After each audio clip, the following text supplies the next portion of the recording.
Nakipagkasundo ako sa aking asawa sa kontrata na pumunta sa ospital para sa iye. Ngunit nang makuha ko na ang aking similya, bigla siyang nagpadala ng mensahe. Paumanhin, hindi na ako magkakaroon ng anak. Magdiborsyo na tayo. Nawalan ako ng pag-asa na bumalik sa inuupahan kong bahay. Sino ang mag-akala na pagkapasok ko pa lang, agad akong napaligiran ng dose-dose ng lalaking nakaitim. May isang babae na lumabas mula sa karamihan. Nang makita ko ng malinaw ang mukha ng kabilang partido, naparalisa ako. Shen Fanxing, ayon sa mga alinggaw-ngaw, kilala siya sa kanyang napakagandang hitsura. Hindi pa banggitin na siya ay anak din ng isang gangster, na may malakas na kapangyarihan ng pamilya at malaking yaman. Siya ay karapat-dapat na maging pinakamayamang tao sa bansa, pero bakit niya ako hinahanap? Nagtataka, nagtanong ako, may kailangan ka ba sa akin? Nang marinig ito, sinabi ni Shen Fanxing na may takot. Gusto kong magkaanak sa'yo. Para maging tumpak, kailangan ko ang iyong semilya. 5 taon na ang nakalipas, biglang kinansela ng White Moonlight ni Lin Wanwan ang kasal sa bisperas ng kasal. Lumipad siya sa ibang bansa magdamag upang manirahan doon. Upang mapanatili ang mukha ng pamilya Lin at maiwasan na kutyain ng lahat ang kanyang anak na babae. Kaya't hinila nila ako na may 5 puntos na pagkakahawig kay Jiang Chen upang magpakasal sa isang kasunduan. Noong panahong iyon, ang buhay ng aking ina ay nasa bingit ng kamatayan. Kailangan niya ng malaking halaga ng bayad sa pagpapagamot. Ang kanyang pinakadakilang hiling ay makita akong maglakad sa bulwagan ng kasal. Upang matupad ang hiling ng aking ina at makakuha ng malaking halaga ng bayad sa pagpapagamot, pumayag ako na pumirma sa kontrata. Sa nakalipas na 5 taon, si Lin Wanwan ay nagdusa ng malubhang depresyon dahil sa pag-abandona ni Jiang Chen.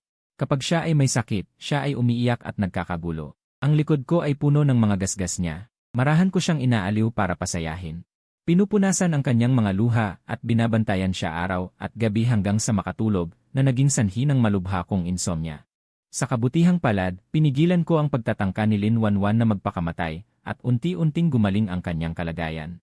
Kalaunan, upang harapin ang panghihimok ng mga tao sa paligid niya na magkaanak, nagkaroon ng ideya si Lin Wanwan na magkaroon ng anak, ngunit sila ay isang mag-asawa lamang sa kontrata.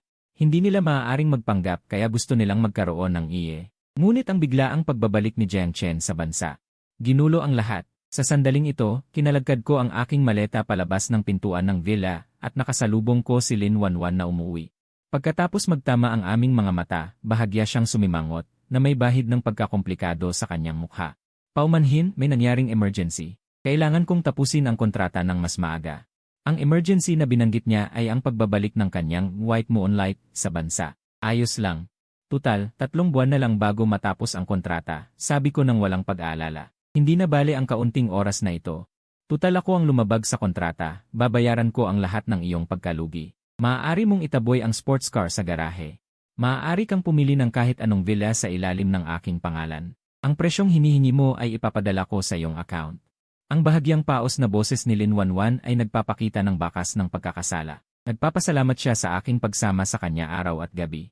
Pakiramdam din niya na napakasama ng paghihiwalay sa akin. Ngunit nang makita niya si Jiang Chen na bumalik sa bansa ngayon, nalaman niya ang katotohanan tungkol sa pag-alis 5 taon na ang nakalipas. Kaya niya nagawa ang desisyong ito. Gawin na natin ang gusto mo. Bukas, pumunta tayo para iproseso ang mga papeles ng diborsyo. Tinitingnan ng aking walang pag-aalala na hitsura, hindi ko alam kung bakit ang puso ni Lin Wanwan ay nagpakita ng bakas ng pag-aatubili. Wala ba siyang kahit kaunting pag-aatubili sa kanya? Sa mga susunod na araw na lang, mayroon akong mga bagay na dapat gawin kamakailan. Bahagya kong ibinaba ang aking mga mata at tiniis ang sakit sa aking puso. Sabi ko nang walang pag-aalala, pagkatapos ay tumalikod at kinaladkad ang aking maleta. Maghintay. Narinig ko ang tawag ni Lin Wanwan mula sa likuran ko. Nang marinig ko ito, bigla akong lumingon. Akala ko ay maririnig ko ang mga salita ng pananatili. Hahatid na kita. Masakit ang puso ni Lin Wanwan. Ang 5 taon ng pagsasama ay biglang natapos. Gusto niyang makasama ako ng kaunti. Nang marinig ko ang sagot na ito, mapait akong tumango. Hindi na, kukuha na lang ako ng taxi. Nagpanggap akong walang pakialam na kumaway, ngunit tumakbo ako palayo ng lumuluha. Sa hinaharap, magiging tao na kami ng magkaibang mundo. Kung hindi ko siya sinadyang makita, hindi ko na talaga siya makikita. Pinapanood ang aking figura na naglalaho sa gabi. Ang puso ni Lin Wanwan ay puno ng magkahalong emosyon. Pagka-uwi niya, hindi niya maiwasang pumasok sa silid na tinitihan ko. Ito ay walang laman at ang aking mga gamit ay naalis na. Nang umupo siya sa kama, sinusubukang hanapin ang aking natitirang hininga, hindi niya sinasadyang nadama ang isang malambot na bagay. Ano ito? Pagkatapos makita ng malinaw, nagulat si Lin Wanwan at nanlaki ang mga mata. Kasabay nito, bumalik ako sa inuupahan kong bahay at simpleng inayos ito. Nang ako ay nakahiga sa kama at naghahanda upang alisin ang aking pagod. Hindi ko inaasahan na may biglang kakatok sa pinto sa labas. Sino ang naghahanap sa akin sa kalagitnaan ng gabi? Ang landlord kaya?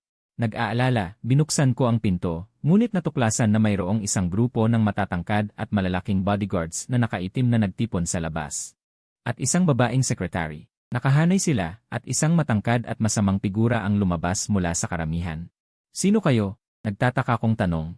Bakit biglang dumating ang isang grupo ng mga tao sa kalagitnaan ng gabi nang walang imbitasyon? Naaalala ko na wala akong utang. Ang sekretary na sumama sa babae ay nagsimulang magpakilala. Ito si Shen Fanxing, ang presidente ng Shengxi Group. Mayroon kaming kailangan sa iyo ngayon. Ano yon? Medyo nagtataka ako. Wala naman akong kinalaman kay Shen Fanxing, bakit niya ako hahanapin? Dahan-dahang sabi ng babae habang nakaupo sa sofa. Gusto kong magkaanak sa'yo. Nang marinig ko yon, natigilan ako, hindi naman siguro ako naghahalusinate. Nanaginip pa ba ako? Matatag at malamig ang tingin ni Shen Fanxing, tama. Ikaw ang hinahanap ko. Nagtataka ako, hindi ko naman akalain na ang aking karisma ay kayang makuha ang pag-ibig ng isang mafia princess na handang magkaanak sa akin nang walang pag-aalinlangan, di ba? Tila nabasa niya ang aking pagtataka. Dahan-dahang sabi ni Shen Fanxing, kailangan ko ang iyong semilya. Gulat na gulat ako. Anong klaseng salita yan? Kailangan ko ng anak pero baog ako. Lahat ng sperm bank sa bansa ay hindi kompatible sa akin. Tanging ang sample ng iyong semilya na ibinigay mo sa ospital mayon ang tugma sa akin. Ang tsansa ng pagbubuntis ay 100%. Pero hindi ka donor ng semilya, kaya kailangan ko pa rin ang iyong pahintulot. Bago ko magamit, nang marinig ko ang paliwanag ni Shen Fanxing, doon ko lang naintindihan. Narinig ko nga na pinuri ako ng doktor na isa akong dekalidad na lalaki, maraming semilya. Mabilis at malakas, pero hindi ko akalain na ang isang napakayamang babae na naghahanap ng anak sa mataas na halaga ay mangyayari sa akin. Inabot sa akin ng sekretary ang isang kontrata. Mayroon kaming isang pagbili ng iyong semilya, lahat ay mananatiling kumpidensyal, hindi ito magdudulot sa iyo ng anumang problema. At makikinabang ka rin ng malaki mula rito. Binasa ko ang kontrata at nagulat ako. 50 milyon ang bonus para sa isang anak, 120 milyon para sa kambal, 230 milyon para sa triplets. Hindi ba't ito ang sinasabi nilang maraming anak, maraming biyaya? Kung magkaroon ako ng 4 na anak sa isang pagbubuntis, bibigyan ba nila ako ng 4-sided courtyard? Talagang nakakatukso ang kondisyon, parang libre lang, pero tinanggihan ko pa rin. Pasensya na, hindi ako pipirma. Seryoso kong sinabi. Nang marinig ang aking sagot, ang dating kalmado na si Shen Fanxing ay nagpakita ng bahagyang pagtataka sa kanyang magandang mukha. Bakit? Hindi ka ba nasisiyahan sa kondisyon? Dagdagan pa natin. Akala niya pagkalabas ng kontrata. Sigurado na, ngunit hindi niya inaasahan na tatanggihan ito. Hindi ito tungkol sa kondisyon. Mataas ang presyo na binigay mo, pero ayaw kong magkaanak sa isang babaeng hindi ko kilala. Pwede na kayong umalis. Ang dahilan kung bakit pumayag ako sa suhestyon ni Lin Wanwan na makipagtulungan sa Lie ay dahil sa 5 taon na kasama ko siya, hindi ko sinasadyang nahulog ang loob ko sa kanya, kaya gusto kong magkaroon ng anak na.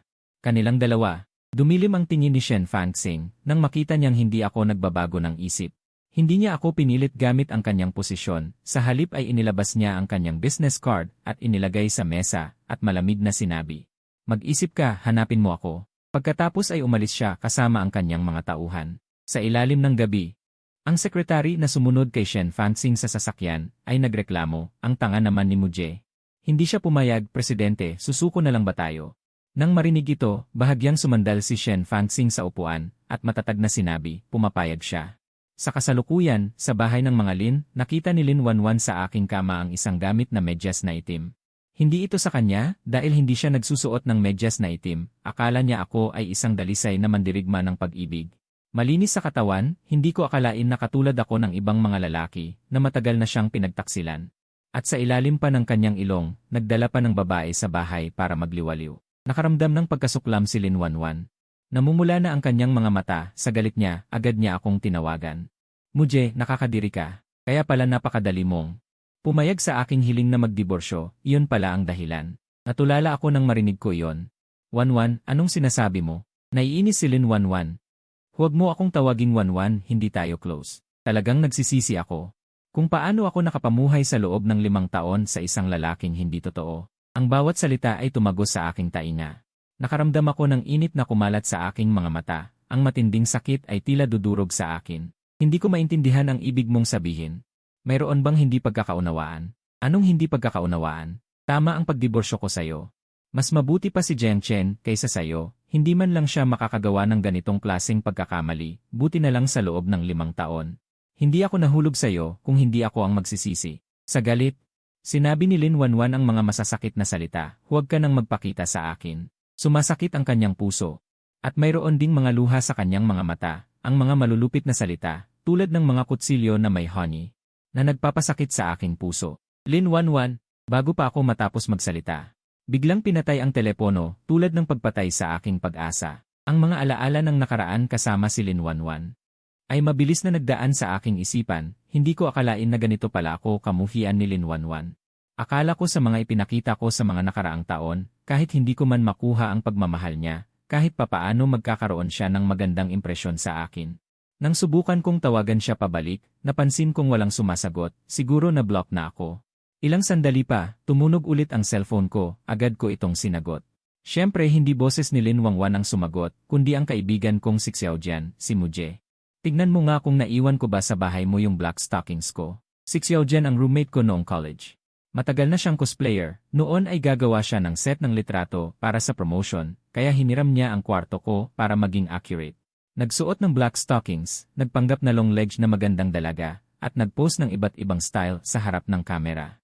Kung hindi nakapaglabas si Xiaojian ng napakaraming props, siguro matagal na siyang napatumba. Noong panahon na yon nainis ako sa black stockings dahil masyadong simple, kaya hinagis ko sa kama mo. Ang resulta nakalimutan kong dalhin sa pamamagitan ng paglalarawan ni Xiaojian na alala ko, noong umalis si Xiaojian. Nawawala ang black stocking sa binti niya, sorry, siguro hindi na maibabalik. Naisip ko ang galit na ipinakita ni Lin Wanwan kanina, siguro ayaw niyang makita akong nagpapakita sa pamilya ni Lin, bro. Tulungan mo ako, ang mahal kaya nung black stockings na yun nagawa ng Balenciaga. Gastos ko yun ng 1 buwang allowance, balak ko pang ang gamitin ulit para isuot sa Comic Con, malapit nang umiyak si Xiaojian. Nang makita niyang hindi ako nagsasalita, pinilit ako ni Xiaojian sa iba't ibang paraan, wala akong nagawa. Bumuntong hininga na lang ako, susubukan ko, sa tuwing naiisip kong pupunta ako sa pamilya ni Lin bukas. Kinakabahan ako, tungkol saan kaya nagkamali ng intindi si Lin Wanwan. Hindi pa siya nagkakaganito noon. Kinabukasan ng umaga, pumunta ako sa pamilya ni Lin na may halo-halong emosyon, nang handa na akong dumaan sa hardin papasok sa bahay. Nakita ko ang lalaking nakaupo sa hardin na nagbabasa ng script. Tumingala at nagtama ang aming mga mata, nakilala ko agad siya. Ang lalaking iyon ang white moonlight ni Lin Wanwan na si Jiang Chen. Hindi ko inaasahan na nandito rin si Jiang Chen, ito ang unang pagkikita nilang dalawa. Medyo nahihiya ako, tumango ako kay Jiang Chen, gusto kong maglakad ng mabilis papasok sa bahay. Ngunit narinig ko ang malamig na boses ni Jiang Chen, bakit, kinakapos ka ba sa pera? Pupunta ka ba para humingi ng separation fee? Tumigil bigla ang mga paa kong papalapit, nagkakamali ka. Hindi ako pumunta para humingi ng pera, kung hindi pera ang habol mo, ibig sabihin ba niyan ay susubukan mong makipagbalikan? May bahid ng pangungutya ang mukha ni Jiang Chen. Narinig kong nagsusulat ka ng nobela, huwag kang mag-ilusyon sa mga sinusulat mong mga walang kwentang libro. Magkano ang kikitain mo? Hindi pa sapat para bumili ako ng relo, kaya mo bang buhayin si Wanwan? Agad akong napakunot, isang akong obscure na online novelist, pero sideline ko lang ito. Sapat na para buhayin ko ang sarili ko, pero ngayon naririnig kong pinapababa ako ni Jiang Chen, hindi ako komportable. Tinitingnan ko ang hindi niya pagpapahalaga, hindi ako nagbabalak na makipag-usap sa kanya, gusto ko na lang dumaan sa ibang daan. Ngunit napansin kong sinasadya ni Jiang Chen na harangan ang daan ko, umalis ka nga, malalate na ako. Kiraigi ay, sinabi ko ba ang totoo kaya ka nagalit? Hindi na babalikan ni Wanwan ang isang katulad mo. Alam ko na ang tungkol sa kontrata ninyong mag-asawa, pinapayuhan kitang bawasan ang iyong mga gimmick, kunin mo ang pera at umalis ka na. Pinakaayaw ko ang mga taong katulad mong pera lang ang habol, kitang-kita ang pandidiri ni Jiang Chen, habang nagsasalita ay kumuha siya ng singsing na brilyante mula sa kanyang bulsa. Nagulat ako sa singsing, ang singsing na brilyante na binili ko para kay Lin Wanwan, gumastos ako ng halos kalahating taon ng aking sweldo. Para lang mabili ang singsing na brilyante at ibigay sa kanya, paano napunta kay Jiang Chen ngayon? Galing kay Lin Wanwan ito. Kung hindi saan, may nagsabi na ba sa iyo na ang mga brilyante na mas mababa sa 1 karat ay walang halaga? Paano mo nagawang lokohin si Wanwan gamit ang murang bagay na ito? Tiningnan ako ni Jiang Chen nang may pagkasuklam, akin na nga. Agad akong nanlamig, inabot ko ang aking kamay para bawiin ito, ngumisi si Jiang Chen. Itinapon niya ito sa mga bulaklak, gusto niya akong hanapin ito, habang pinapanood ko ang singsing na nawala sa mga bulaklak. Sumikip ang dibdib ko, agad akong tumakbo para hanapin ang singsing, malaki ang halaga sa akin ng singsing na ito. Hindi alintana kung ibinigay man ito ni Lin Wanwan kay Jiang Chen, ayaw kong yurakan ang aking katapatan, nagmamadali kong hinanap ang singsing na brilyante. Makakapal ang mga bulaklak kaya mahirap hanapin, at matutulis ang mga tinik ng rosas, basta hindi ka nag-ingat matutusok ang balat mo. Habang nahihirapan akong hanapin ang singsing, ang makakapal na madilim na anino ay bumalot sa akin, bago pa ako makapag-react. Ang kamay ko ay inapakan ng sapatos niya, ang matinding sakit ay dumating, tuluyang umapoy ang dalit ko. Hindi ko gustong harapin si Jiang Chen, dahil lang sa ayaw kong magkaroon ng problema, ngunit hindi ko inaasahan na lumala si Jiang Chen. Nang makita ko ang nagtatagumpay ng ngiti ni Jiang Chen, walang pag-aalinlangan kong hinawakan si Jiang Chen, at ginawa ang isang over-the-shoulder throw. Nagulat ang mukha ni Jiang Chen, hindi niya inaasahan na ganito kalakas ang lakas ko, at tinapon ko rin siya sa mga bulaklak. Ang matutulis na mga tinik ng rosas ay tumusok sa iba't ibang bahagi ng kanyang katawan, at ang nasa harap kong parang isang nagwagi. Walang awa kong inapakan ang mukha ni Jiang Chen, hindi ako basta-basta inaaway, kung tratuhin mo ako ng masama. Tratuhin kita ng mas masama, kilala mo ba ako? Paano mo nagawang gawin ito sa akin? Habang nagmumura si Jiang Chen, dahil naiirita ako sa kanya, kumuha ako ng isang dakot na putik at isinaksak ito sa kanyang bibig. Tumalikod ako para maghalungkat sa mga halaman at sa wakas ay natagpuan ko ang singsing na diamante, pagkatapos ay umalis ako sa bahay ng mga lingnang hindi man lang lumingon. Bagamat nakabawi ako kay Jiang Chen, walang bakas ng kasiyahan sa aking puso, kasabay ng isang malakas na tunog. Biglang bumuhos ang malakas na ulan, at sa halip na makipag-unahan sa mga dumadaan sa pagtatago sa ulan, binaliwala ko ang mga kakaibang tingin ng iba. Nag-iisa akong naglakad sa ulan, binabasa ng malamig na tubig ulan ang aking katawan, bahagyang namumula ang aking mga mata. Hindi ko akalain na ang mga bagay na pinapahalagahan ko ay walang halaga sa kanyang puso, ang malabong paningin dahil sa ulan. Hindi ko na alam kung ito ay ulan o luha, ang alam ko lang ay matigas ang aking isip at sobrang ginaw na ginaw ako. Sobrang nanghihina ang buong katawan ko, halos hindi ako makalakad ng tuwid, sa sandali na malabo ang aking isip. Isang Rolls Royce ang huminto sa harap ko, at pagkatapos ay may payong na sa ibabaw ng aking ulo, tinitingnan ako ng babae na parang nawalan ng kaluluwa. Huminga ako ng malalim, pumapayag ako, nang marinig iyon, bahagyang nagbago ang ekspresyon ng babae. Nagduda siya kung naghahalusinate siya, pagkatapos sabihin iyon, naramdaman kong nanghihina ang buong katawan ko, at bumagsak. Ngunit hindi malamig na lupa ang sumalubong sa akin, kundi mainit na yakap, kasakiman kong inamoy ang bango na nakapalibot sa aking ilong. Mahimbing akong nakatulog, pagkatapos ng isang oras, nagising ako sa ospital. Natuklasan ko na nakahiga ako na may G, ang lahat ng sugat sa aking kamay ay na-disinfect, at sa di kalayuan sa tabi ng bintana. Nakayuko si Shen Fanxing at tumitingin sa mga dokumento, bahagyang nakababa ang kanyang kulot na pilikmata, tahimik at malamig. Gising ka na, simpleng sabi niya nang hindi tumitingin. Ngunit nagbibigay ito ng nakamamatay na pang-akit, salamat sa pagdala sa akin sa ospital. Naalala ko na nakasalubong ko si Shen Fanxing bago ako nawalan ng malay. Ang mga sinabi mo bago ka mawalan ng malay, totoo pa ba? Tumigil ang maganda at parang kristal na mga mata ni Shen Fanxing.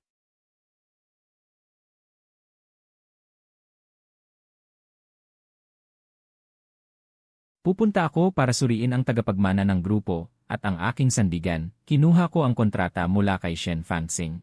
Nang walang pag-aalinlangan ay pumirma ako at sinabi, ngayon na, ngunit gumuhit ng isang arko ang pulang labi ni Shen Fanxing. Huwag kang mag-alala, hindi pa ako ganito kasama, na nagmamadaling pigain ka, huminto siya. Lumitaw ang bahagyang pagdurugo sa kanyang magagandang mata, magpagaling ka muna, may oras pa. Hindi nagtagal ay gumaling ako, ayon sa kontrata ay kumuha ako ng semilya, pagkatapos sa ilalim ng gabay ng doktor. Nakumpleto ko ang kasunod na proseso, sa kasalukuyan ay mataas ang rate ng pagbubuntis, kung walang mangyayaring hindi inaasahan. Hindi magtatagal ay magbubuntis si Shen Fanxing, kung matagumpay kang magbuntis, ipaalam mo sa akin kaagad. Huminto ako, pagkatapos ng lahat, bilang ama ng bata, may karapatan din akong malaman. Nakita ko ang babae na dating kasinlalamig ng yelo, sa unang pagkakataon ay nagpakita ng bihirang lambing, yumuko siya at dahan-dahang hinimas ang kanyang tiyan. Nagpapakita ng kakaibang lambing ng isang babae, higit kanino man ay umaasa akong magtagumpay sa pagbubuntis. Ikinagulat ko ang kanyang pananabik, napakabata pa ni Shen Fanxing, at nag-iisang anak. Isa pa siyang career woman, bakit siya nagmamadaling magbuntis? Lumitaw ang malaking pagdududa sa aking isipan. Ngunit hindi ito ang dapat kong alalahanin, pagkatapos ng lahat, ito ay nagsasangkot sa kanyang personal na privacy, naging matalik na kaibigan ko na ang may-ari. Natigilan ako, nakatulala sa halaman na hawak ko, sariwa at puno.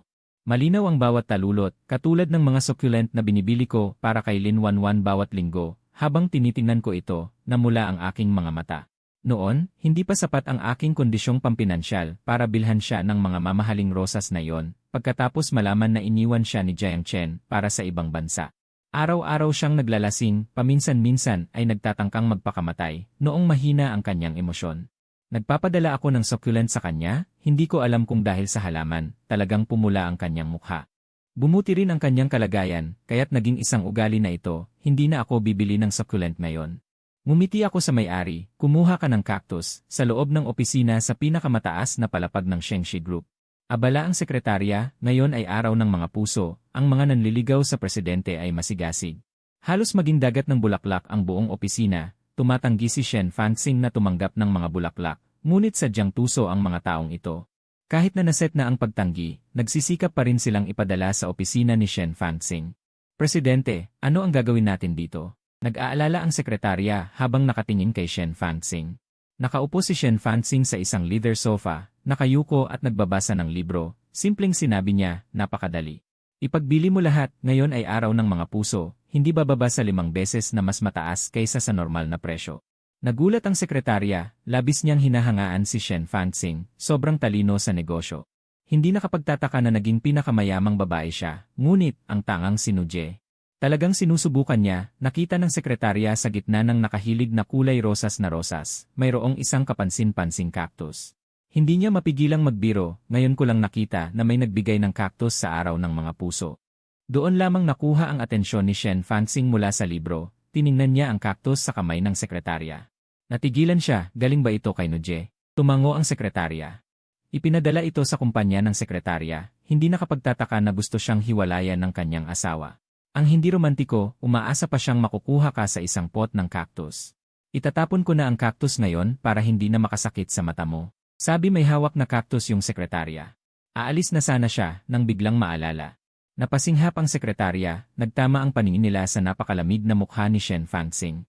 Sino ang nagpahintulot sa iyong magpasya ng mag-isa? Bahagyang sumingkit ang magandang itim na mata ni Shen Fanxing, kumalat ang isang mapanganib na aura. Napasigaw sa isip ang sekretarya na may nagawa siyang mali. Paumanhin, Presidente. Alisin mo ang lahat ng ibang halaman sa bintana. Narinig ang utos ni Shen Fanxing. Hindi naglakas loob sumuway ang sekretarya, kailangan niyang sundin ang utos. Bumagsak ang tingin ni Shen Fanxing sa cactus sa bintana. Ang bilog na hugis nito, biglang nagkaroon ng bahagyang init sa kanyang mga mata. Kumpara sa mga lalaking may masamang motibo na nagpadala ng napakamahal na rosas para suyuin siya, mas gusto niya ang cactus na ito. Bakit siya bibili ng cactus gayong napakaraming bulaklak? Nang nagtatrabaho ako ng husto sa bahay para magsulat, biglang tumunog ang doorbell. Pagbukas ko ng pinto, nagulat akong nakita si Shen Fanxing na nakatayo sa labas. Balak mo bang patayuin ako sa labas? Mahinang sabi ni Shen Fanxing. Medyo kinabahan ako. Dali-dali akong tumabi at nag-gesture na pumasok. Pasok. Hindi ko inaasahan na pupunta siya nang hindi inaanyayahan. Pagkatapos ko siyang bigyan ng tubig, narinig ko siyang nagtanong ng may kahulugan, bakit mo ako binigyan ng cactus? Bago pa man ako makasagot, narinig ko siyang sinabi, ipinapahiwatig mo bang puno ako ng tinik, hindi madaling lapitan? Mahirap pakisamahan, madaling makasakit ng damdamin. Hindi iyon ang ibig kong sabihin. Dali-dali akong kumaway para magpaliwanag dahil baka magkamali siya. Ang cactus ay hari ng mga halaman. Mayaman ito sa mga sustansya ng halaman na maaaring magpataas ng resistensya, lalo na't palagi kang nagtatrabaho sa opisina. Maraming benepisyo. Gusto mo ba ako? Bigla niyang sinabi iyon. Halos kagatin ko ang aking dila. Uso na ba sa mga babae ang maging diretsyo ngayon? Halos hindi ko masagot iyon. Bakit mo nasabi yan? Dahil Valentine's Day ngayon. Halos makalimutan ko. Valentine's Day? Hindi ko alam. Ako lang naman mag-isa. Hindi ko na maalala kung anong araw ngayon. Naisip ko lang na maganda ang cactus para kay Shen Fanxing kaya ipinadala ko. Hindi rin ako masyadong nag-isip. Natakot akong mag-alala si Shen Fanxing kaya binigyang diin ko, huwag kang mag-alala. Hindi ko gusto ang kahit sino at hindi ako makikipagrelasyon. Lumungkot ang kanyang tingin sa akin. Mukhang nawalan din siya ng interes. Mahinang umungol si Shen Fanxing at nakatingin sa aking laptop sa mesa. Nagtatrabaho ako. Sumusulat lang ng nobela. Nahihiya akong makita na nakita ito ni Shen Fanxing.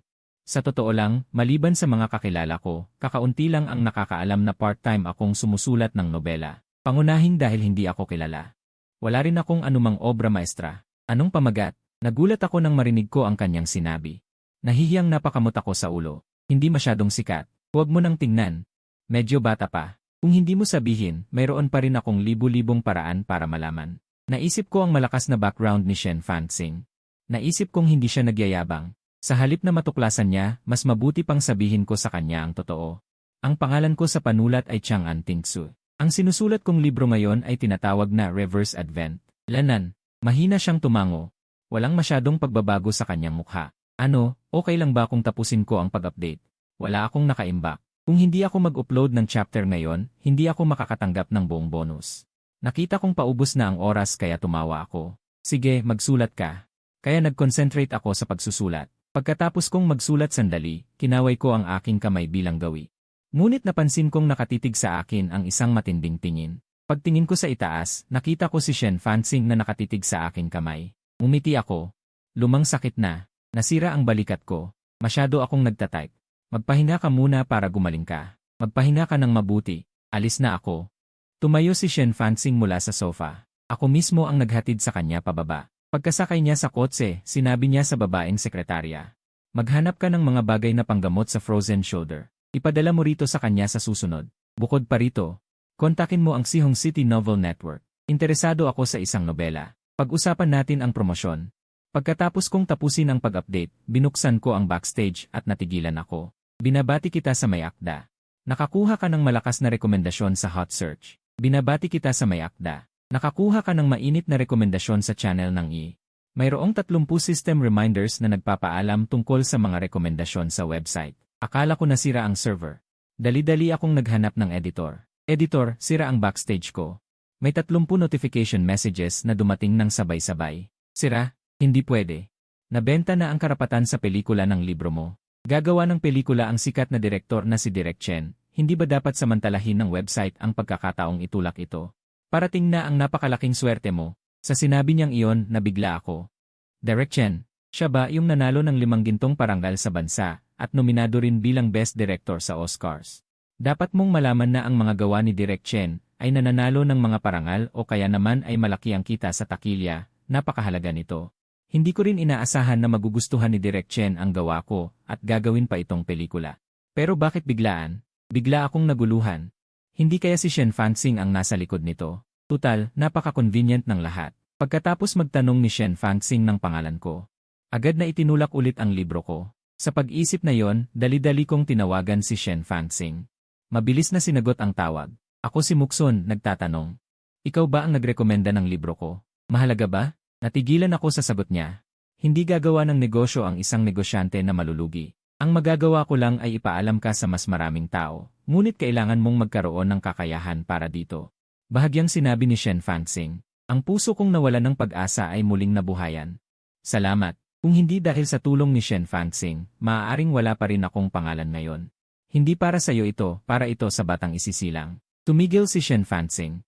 Gusto kong maging karapat-dapat ka na maging ama niya. Magsusumikap ako ng mabuti. Pagkatapos ng tawag, muling lumakas ang loob ko. Na pala, magiging ama na ako. Hindi na ako pwedeng magpakalunod sa kawalan ng direksyon. Kailangan kong lumikha ng isang mundo para sa kanila. Kaya binuksan ko ulit ang computer. Nagdesisyon na magsulat ulit ng 10,000 na salita. Pero, iniunat ko ang aking pulso.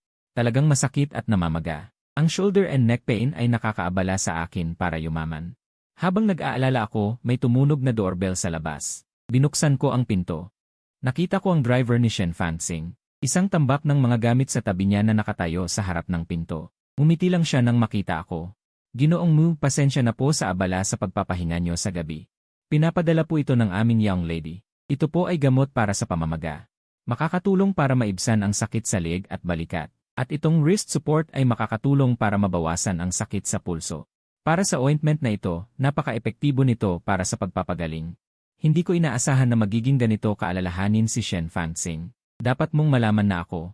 Madalas ay hindi ko pinapansin ang mga bagay na ito at tinitiis ko na lang ang sakit. Hindi ko inaasahan na makakatanggap ako ng atensyon mula kay Shen Fanxing. Nagpadala ako ng mensahe kay Shen Fanxing. Salamat. Nagpagastos pa kita. Sumagot si Shen Fanxing, kumikita ng 320,000 sa isang araw. Masayang kinikiskis ng editor ang kanyang maruruming kamay. Simula pa lang ito, kapag na-promote na sa lahat ng channel. Dapat dumoble ng ilang beses ang kita mo. Nang makakuha ako ng kumpirmasyon para akong nagkaroon ng lakas. Sige, dadagdagan ko ng 10 chapter ngayong araw. Salamat talaga sa'yo. Bigay ka ng address. May mga local product ako dito na ipapadala ko sa'yo. Ang editor at ako ay pareho ng syudad. Kaya nagpatawag ako ng delivery. Nang buksan ko ang styrofoam box, nagulat ako. Ito ay isa sa 3 fresh delicacies of the Yangtze River, ang Yangtze Shad. Narinig ko na napakasarap nito. Napakabihira kaya napakamahal.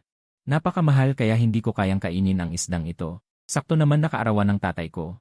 Kaya naghanda ako na ipagamit ito. Nang dumating ang gabi, ang birthday party ng tatay ko ay ginanap sa isang 5-star hotel sa lugar. Nakasuot ako ng simpleng puting polo shirt, dala ang pulang balde. Nagpakita sa loob ng silid ng hotel. Nang makapasok ako, napansin ko na tumingin sa akin ng kakaiba ang mga tao sa paligid. Ngunit dahil ito ay ika-negatibo 50 kaarawan ng tatay ko, nagpatuloy ako kahit nahihiya. Anak, andito ka na pala. Isang masayang tawag ang tumunog. Nakita ko ang dating. Tatay na nakikipag-usap sa mga bisita na lumapit sa akin. Medyo traffic kanina kaya ako nahuli. Sabi ko sa tatay ko. Ay, dumating na si Xiao mo. Isang matinis na boses ang tumunog. Nakita ko ang isang babaeng nakasuot ng cheongsam nang umingiti habang lumalapit. Siya ang madrasta ko. Bagamat nakalikom ako ng medical expenses 5 taon na ang nakalipas, namatay pa rin ang aking ina. Nagpakasal ang aking ama sa isang mayaman na madrasta. Hindi kami masyadong magkakilala. Hindi kami nagkita ng ilang taon. Nararamdaman ko na hindi niya ako masyadong gusto. Dahil ang pinakasalan ko si Lin Wangwan kaya siya naging magalang sa akin. Lalo na ang paraan ng pagtingin niya sa akin mula ulo hanggang paa. Hindi ako komportable. Ang kaswa ng suot mo ngayon, nagsawa ka na ba sa pagsusuot ng mga branded? Naiintindihan ko kayong mga kabataan, pero kaarawan ng tatay mo ngayon, dapat tayong magdamit ng formal.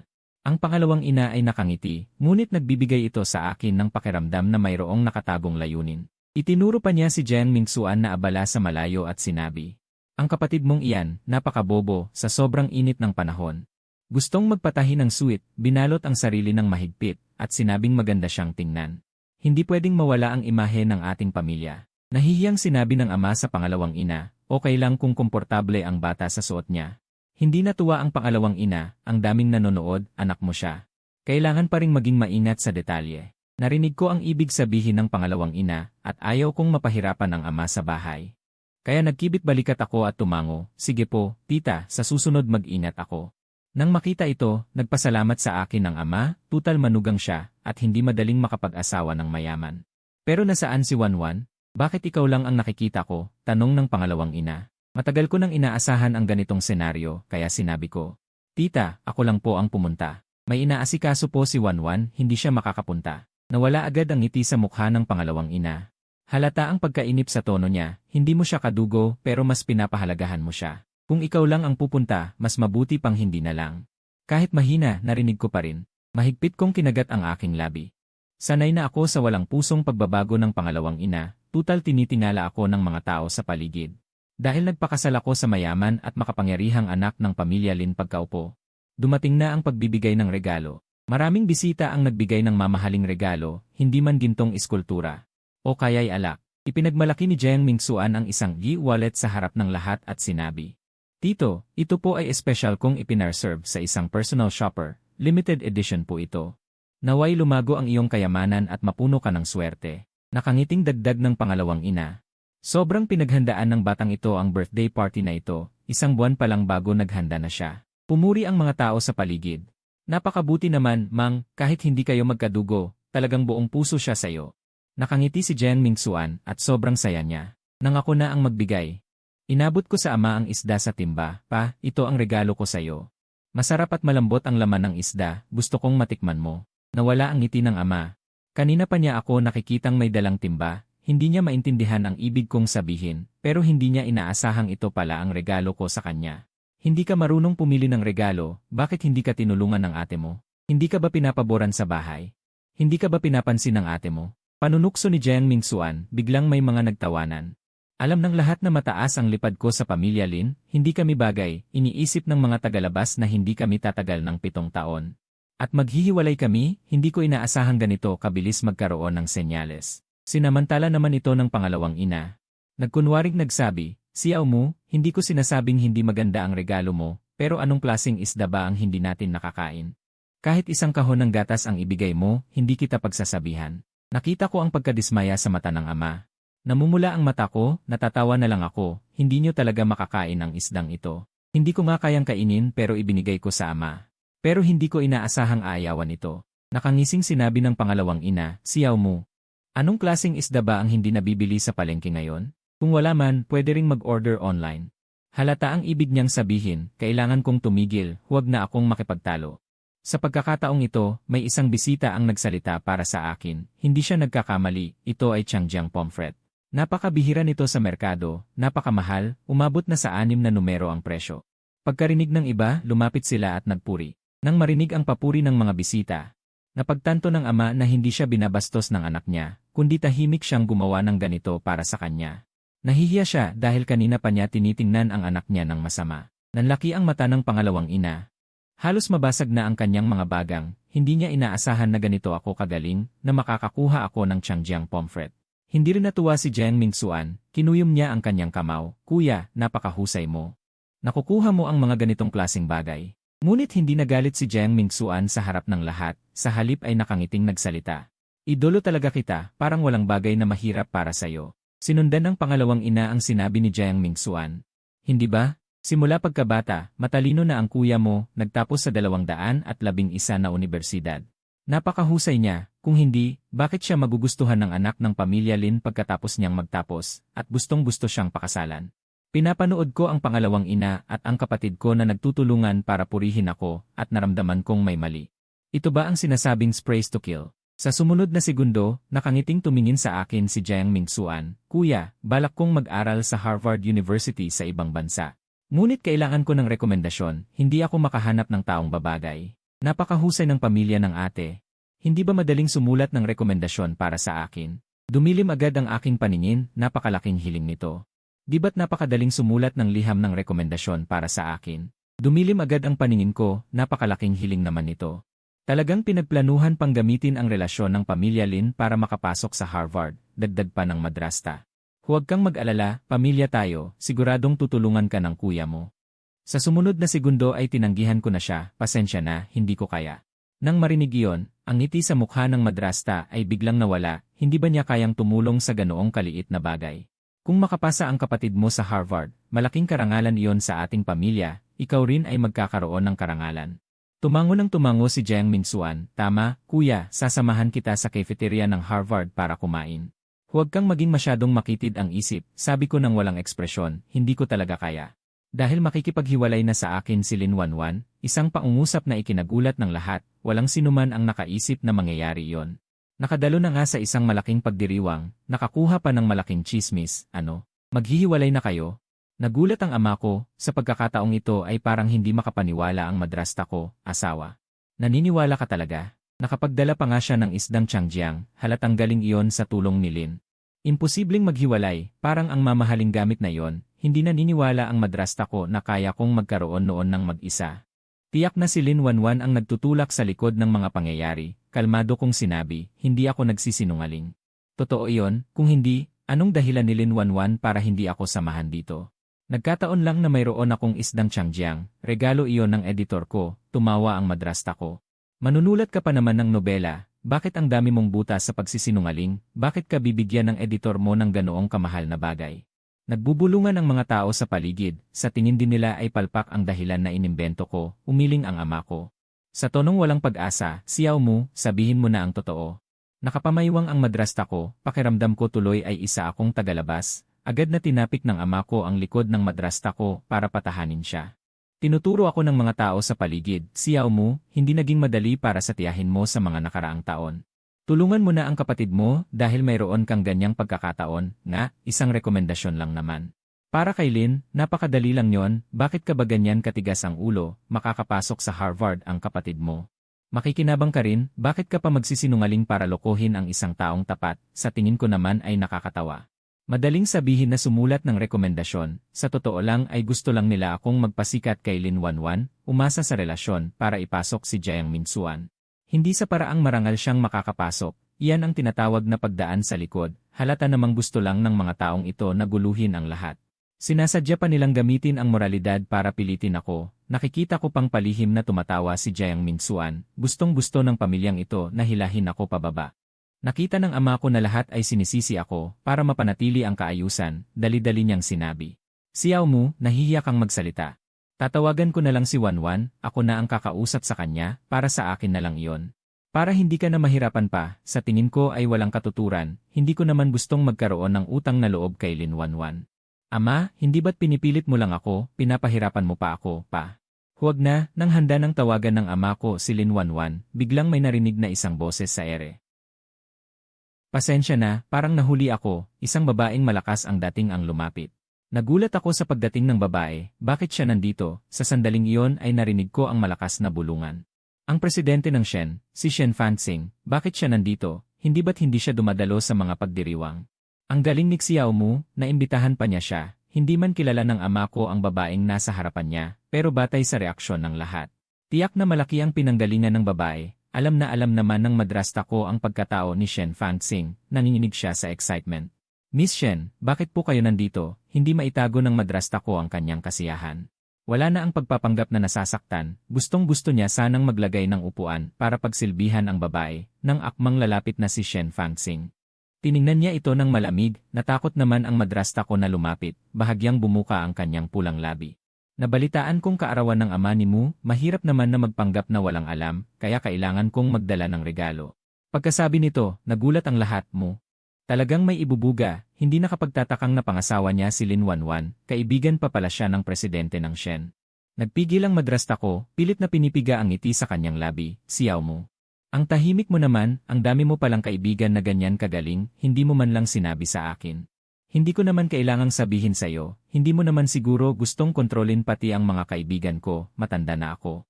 Bahagyang tumawa ang madrasta ko ng nakakahiya, hindi naman sa sandaling iyon ay lumapit siya. Sa regalo na hawak ng sekretarya ni Shen Fanxing, nakangiting sinabi, Miss Shen. Sobrang natutuwa na kami at nakapunta ka, bakit ka pa nagdala ng regalo, sinabi niya iyon ng may paggalang. Sa totoo lang ay masayang-masaya siya. Agad na sininyasan ni Shen Fanxing ang kanyang sekretarya, mabilis naman kumilos ang sekretarya. Biglang naintindihan ang ibig sabihin ng si, agad na binuksan ang kahon sa kanyang kamay, at nakita ang isang kwintas na nakahiga sa loob. Nagpapalabas ng maningning at pulang-pula na ningning, kaya nang makita ito ng madrasta, bigla itong nagliwanag ang mga mata. Alam mo, ang isang piraso ay nagkakahalaga ng higit sa 60,000, at ngayon ang isang buong kwintas ay nagkakahalaga ng hindi bababa sa 3 milyon. Talagang napakalaki ng gastos ni Miss Shen, nagpapasalamat muna ako para sa aking asawa, nang agawin na sana ng stepmother ang kahon. Unang kinuha ni Shen Fanxing ang kwintas, at narinig ang isang malakas na kalabog, nagkalat ang mga butil sa sahig. At ang mga mata ni Shen Fanxing ay walang anumang damdamin, lalo na may halong bahid ng pagmamataas, paumanhin. Hindi ko sinasadyang maputol, mukhang kailangan kong yumuko para pulutin ito para sa'yo, malamig ang kanyang boses. Walang kahit katiting na init, ang mapangutyang postura na ito ay nagdulot ng kahihiyan sa stepmother. Ngunit dahil sa pagkakakilanlan ng kabilang partido, napilitan lamang siyang umiti ng pilit, ayos lang, ayos lang. Kaya sa ilalim ng panonood ng lahat, napilitan ang stepmother na yumuko upang pulutin ang mga butil na nakakalat sa sulok. Dapat sana ay mataas ang kanyang pagtingin, ngunit ngayon nararamdaman niya ang panunuya sa mga mata ng ibang tao. Nakakahiya talaga, pagkakita ko nito, medyo nagulat ako, hindi ko inaasahan na gagawin ito ni Shen Fanxing. Hindi ito pagbibigay ng regalo, ito ay para magpakita ng puwersa, ito ang dating malamig na si Shen Fanxing. Tumingin sa akin, at nagpakita ng bahagyang lambing sa kanyang mga mata, tila gusto niyang ideklara ang kanyang karapatan. Sinabi sa ama, Tito, naparito ako dahil sa ama ka ni kuya mo, kung hindi mo itinuturing na anak si kuya mo, kung gayon hindi ko na kailangang gawin ang prosesong ito. Sa kanyang mahinang boses, may kasamang isang uri ng pananakot, bahagyang tumayo ang ama. Pilit na umiti, ngayon ko lang naintindihan ang bagay na ito. Naparito siya upang suportahan ako, bahagya kong tiningnan ang lahat ng naroroon. Tumalikod at naglakad palabas, pagkakita nito, sumunod din si Shen Fanxing sa akin, malamig ang hangin sa labas. Huminga ako ng malalim, kumuha ng sigarilyo mula sa aking bulsa at isinubo, nakaugalian ko na ang bahagyang pagnatngat sa sigarilyo. Upang manhidin ang kalungkutan sa aking puso, sa oras na ito, narinig ko ang tunog ng mataas na takong sa likuran ko, kasabay ng isang pangungusap na, ang paninigarilyo ay nakakasama sa kalusugan. Bahagya at malamig ang kanyang boses, hindi ko maiwasang malungkot ng umiti, matagal na akong tumigil. Tumigil ako sa paninigarilyo ng 10 taon para kay Ling Wanwan, maraming beses na gusto kong manigarilyo, kinagat ko na lang ito, at naamoy ang kaunting amoy ng tabako. Sapat na para masiyahan ako, noon, si Ling Wanwan, upang parangalan ang aking pagtigil sa paninigarilyo. Palihim pa niyang pinalitan ang aking mga candy ng walang asukal. Sinabi niya na sa ganitong paraan, ay hindi madaling magkaroon ng cavities, naiisip ko ito. Bahagyang lumuluha ang aking mga mata, paumanhin, nakita mo ako sa isang kahiyahiyang sitwasyon ngayon. Ngunit nagulat pa rin ako sa iyong paglitaw. Paano mo nalaman na nagdaraos ng birthday banquet dito ang aking ama? Mahinang sabi ni Shen Fanxing. Hindi ko kailangang magtanong tungkol sa iyo, maraming tao ang magsasabi sa akin, naiisip ko rin. Pagkatapos ng lahat, si Shen Fanxing ay nasa mataas na posisyon, kung gaano karaming mga tao ang gustong sumipsip sa kanya, at gawin ang mga bagay para sa kanya, paano maitatago sa kanya ang aking mga problema. Pupunta ka ba sa bahay ko? Ang magagandang mata ni Shen Fanxing, tila malinaw na sapa na dumadaloy sa aking puso. Bigla akong nagbantay, ano kaya ang pahiwatig nito, gusto ba niya ang aking katawan? Bago pa ako makasagot, narinig ko siyang sinabi, maraming gawaing bahay sa bahay ko, maaari kang magtrabaho. Sa pagkakataong ito hindi ako mapakali, isa ka bang demonyo? Napakasama ng kapitalista. Balak mo bang pagsamantalahan ang aking paggawa? Ang decluttering ay ang pinakamahusay na paraan upang maibsan ang stress, nakalagay ang mga kamay ni Shen Fanxing sa kanyang dibdib. Bahagyang nakababa ang kanyang mga mata, kung hindi ka masaya, maging abala ka na lang, malilimutan mo ito kapag abala ka. Nararamdaman ko ang isang bahid ng kalungkutan, gumagala sa napakagandang mukha, tulad niya, isang taong malamig tulad ng tubig. Tila mayroon ding hindi alam na kwento, bahagyang nakabukas ang aking mga labi, nang magtatangka na akong magsabi ng kahit ano. Biglang tumunog ang aking cellphone, pagtingin ko sa caller ID, ito pala ang ina ni Lin Wanwan, mayroon bang bagay na kailangan nilang ikonekta ako? Pagkasagot ko sa telepono, narinig ko ang paghikbi ni Mama Lin, Xiao Mu. Halika ka kaagad, may masamang nangyari sa sandaling ito sa villa ng pamilya Lin. Nang malaman ng mag-asawang Lin na balak ni Lin Wanwan na hiwalayan ako, agad silang nagmadali pa uwi. Pagkakita sa kanya, pinagalitan nila si Lin Wanwan, wala ka bang utak? Hindi mo gusto ang isang mabait na lalaki tulad ni Xiao Mu? Bakit ka bumalik kay Jiang Cheng, ang lalaking walang hiya na yon? Kahit na may dahilan si Jiang Cheng noong umalis siya. Ang pag-iwan sa iyo ay katotohanan, kung hindi dahil kay Xiao Mu, ikaw ang pagtatawanan ng buong mataas na lipunan. Gayunpaman, nakaupo si Lin Wanwan sa sofa, na may matigas na ekspresyon, malinaw na kinakalaban ang mag-asawang Lin. Nagpapasalamat ako kay Kuya Mu, mayroon lamang akong pasasalamat sa kanya, bakit kailangan niyong pilitin ako at si Kuya Mu na magsama? Tinitigan ni Papa Lin ang matigas na ulo niyang anak, halos mahimatay siya sa galit, itinuro niya ang ilong ni Lin Wanwan at sinabi. Hindi ako sang-ayon sa pagbabalikan mo kay Jiang Cheng, bilisan mo at habulin mo pabalik si Xiao Mu, kung hindi ay ipapatigil ko ang iyong credit card. Para wala kang kahit isang sentimo, sumang-ayon din si Mama Lin, tama. Kapag hindi mo nabawi si Xiao Mu ngayong linggo, ituturing naming wala kaming anak na babae. Sa loob ng 5 taon na magkasama. Gustong-gusto nila ako, gustong-gusto nila na magkatuluyan kami ni Lin Wanwan, hindi nila akalain na ang kanilang anak ay hindi marunong makisama. Na makipagbalikan kay Jiang Cheng. Napaubos na ang pasensya ni Lin Wanwan, ayaw niya na pinagbabantaan siya. Sige, hindi ko rin gustong maging anak niyo. Hindi lang ako makikipag-date kay Jiang Cheng. Magpapakasal pa ako sa kanya at magkakaroon ng anak. Ang nagalit na ina ni Lin. Agad na itinaas ang kanyang braso at sinampal ng malakas si Lin Wanwan. Natigilan si Lin Wanwan habang hinahawakan ang kanyang pisngi na nasaktan. Agad na tumulo ang kanyang luha. Mula pagkabata, itinuring siya ng kanyang mga magulang bilang isang kayamanan. Hindi siya kailanman sinaktan ng kanyang ama, ngunit ngayon ay sinaktan siya dahil kay Muje. Pa, ma. Wag na kayong umasa, hindi ako makikipagbalikan kay Muje. Sinadya ko lang na inisin si Jiang Cheng noon. Kaya ako nagpakasal kay Muje, pero masyado siyang walang kwenta, walang alam sa pagiging romantiko. Hindi siya magugustuhan ng kahit sinong babae, ganyang klaseng lalaki. Sinasabi ko sa'yo. Gusto kong magdiborsyo, hindi ba pwede? Hinihingal na sigaw ni Lin Wanwan sa kanyang mga magulang. Ngunit hindi niya nakita ang galit na mukha ng kanyang mga magulang, sa halip ay nakita niya silang nagtataka. Xiao Muli. Narinig ni Lin Wanwan ang tawag ng kanyang mga magulang, agad siyang kinilabutan, nanginginig ang kanyang pulang labi. Agad siyang lumingon at nakita ang gwapong binata na nakatayo sa may pintuan, parang tinamaan ng malakas na martilyo. Nakaramdam siya ng sakit sa kanyang puso. Hindi kailanman naisip ni Lin Wanwan na ang mga sinabi niya sa kanyang mga magulang na galit. Ay narinig ko lahat. Huwag kang mag-alala, hindi kita guguluhin. Magkita tayo sa munisipyo ng alas 9 ng umaga bukas. Hindi ko inaasahan na makakaramdam ako ng kalungkutan, mapait na napangiti ako.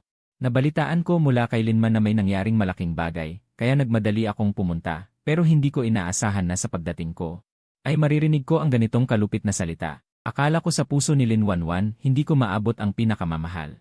Kahit man lang hindi niya ako kamuhian, pero hindi ko inaasahan na ganito pala siya kasuklam sa akin.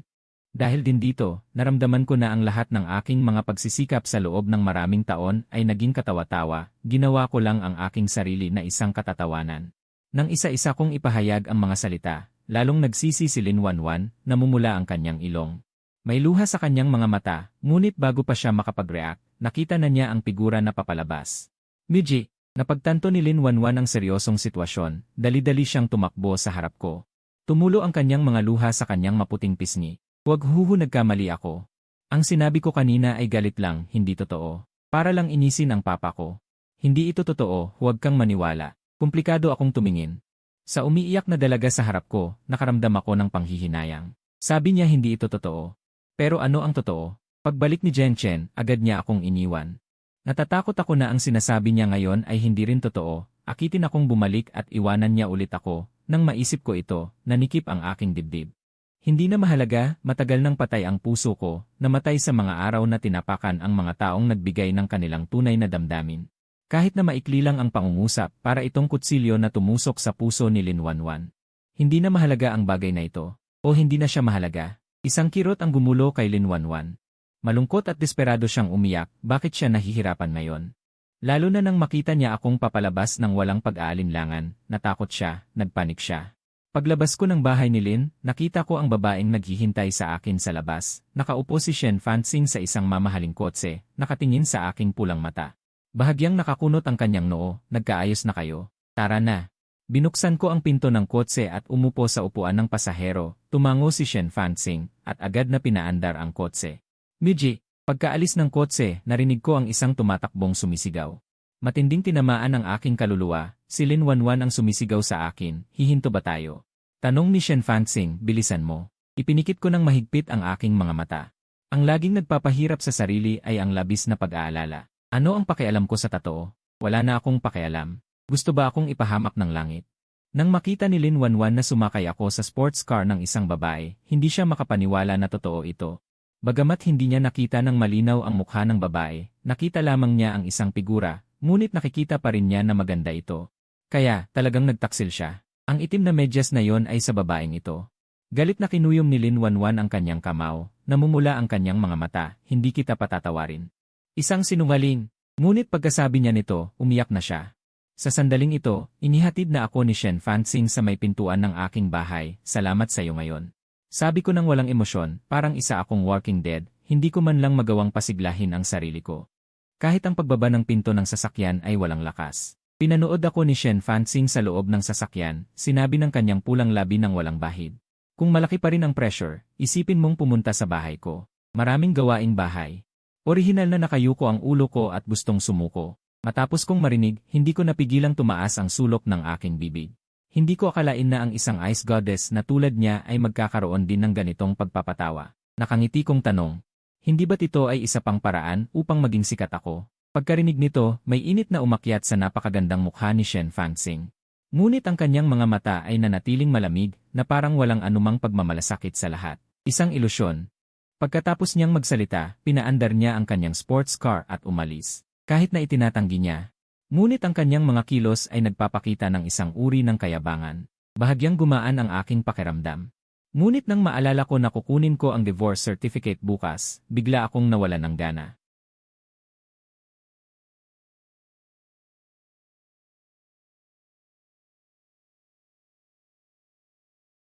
Nakita ko si Lin Wanwan na may hindi masayang ekspresyon.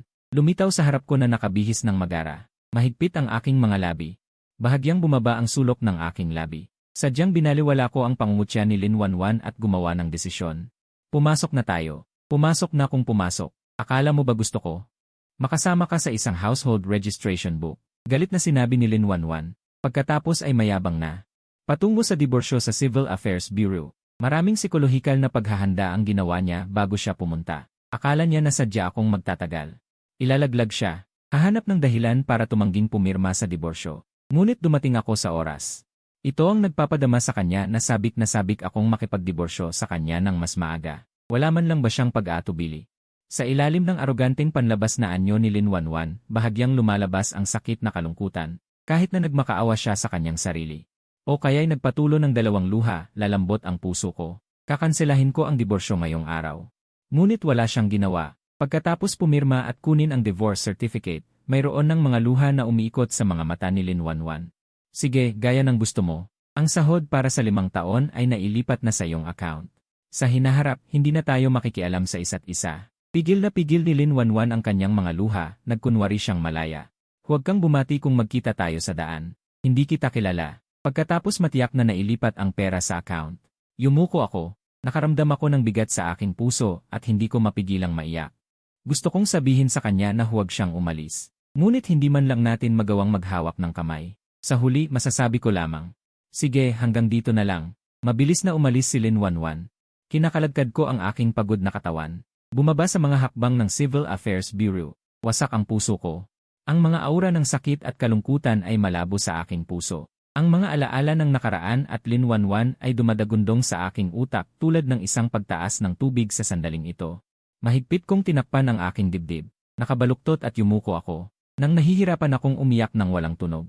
Naramdaman ko na may isang anino na nakatayo sa harap ko. Binabati kita.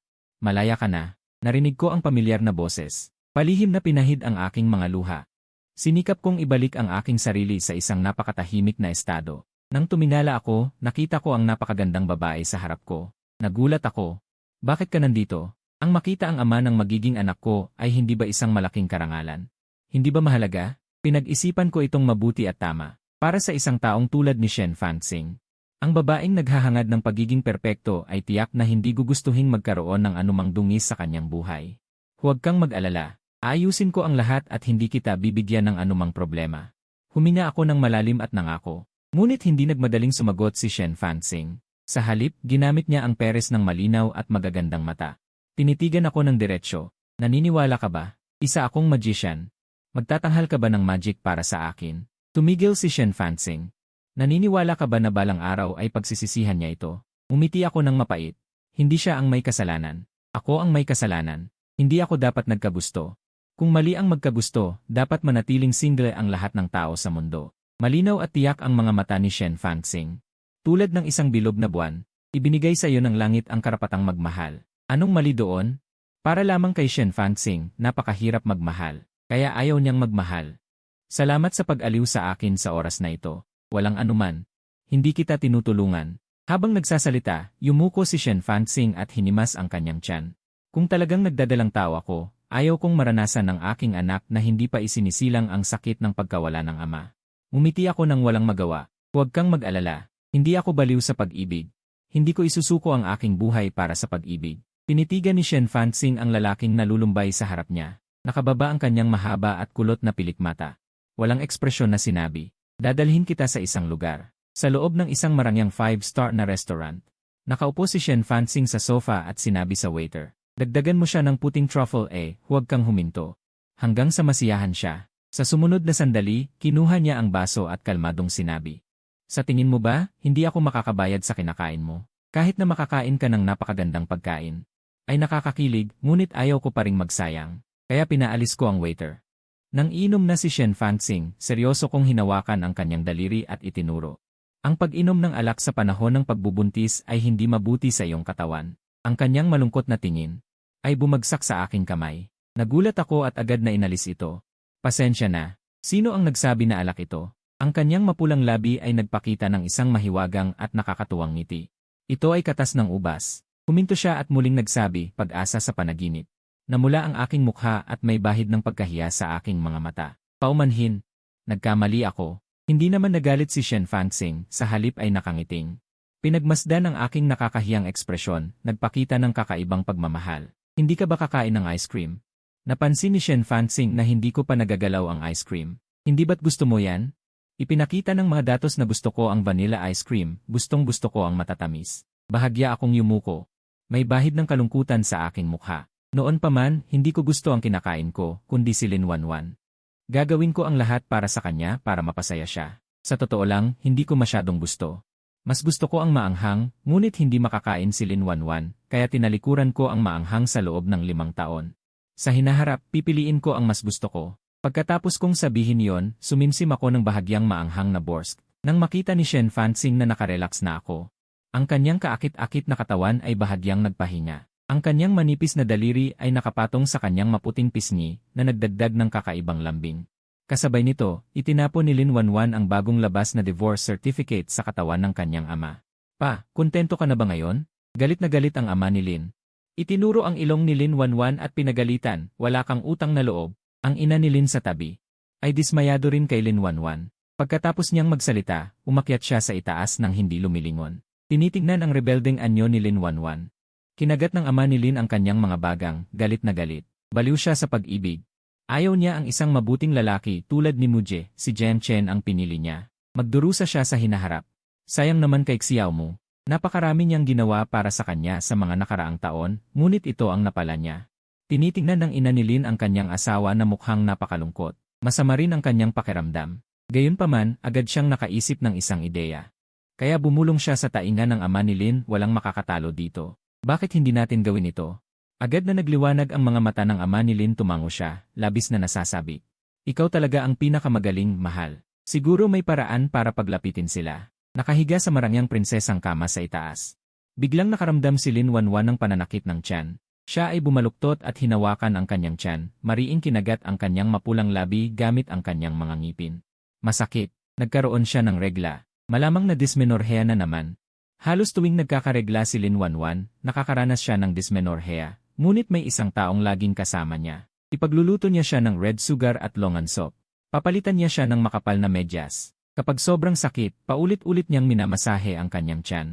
Upang gamutin ang kanyang dysmenorrhea, pumunta pa siya sa isang Chinese medicine hall at nag-aral ng isang set ng massage techniques.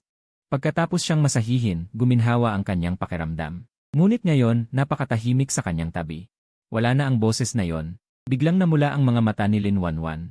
Hindi na siya babalik.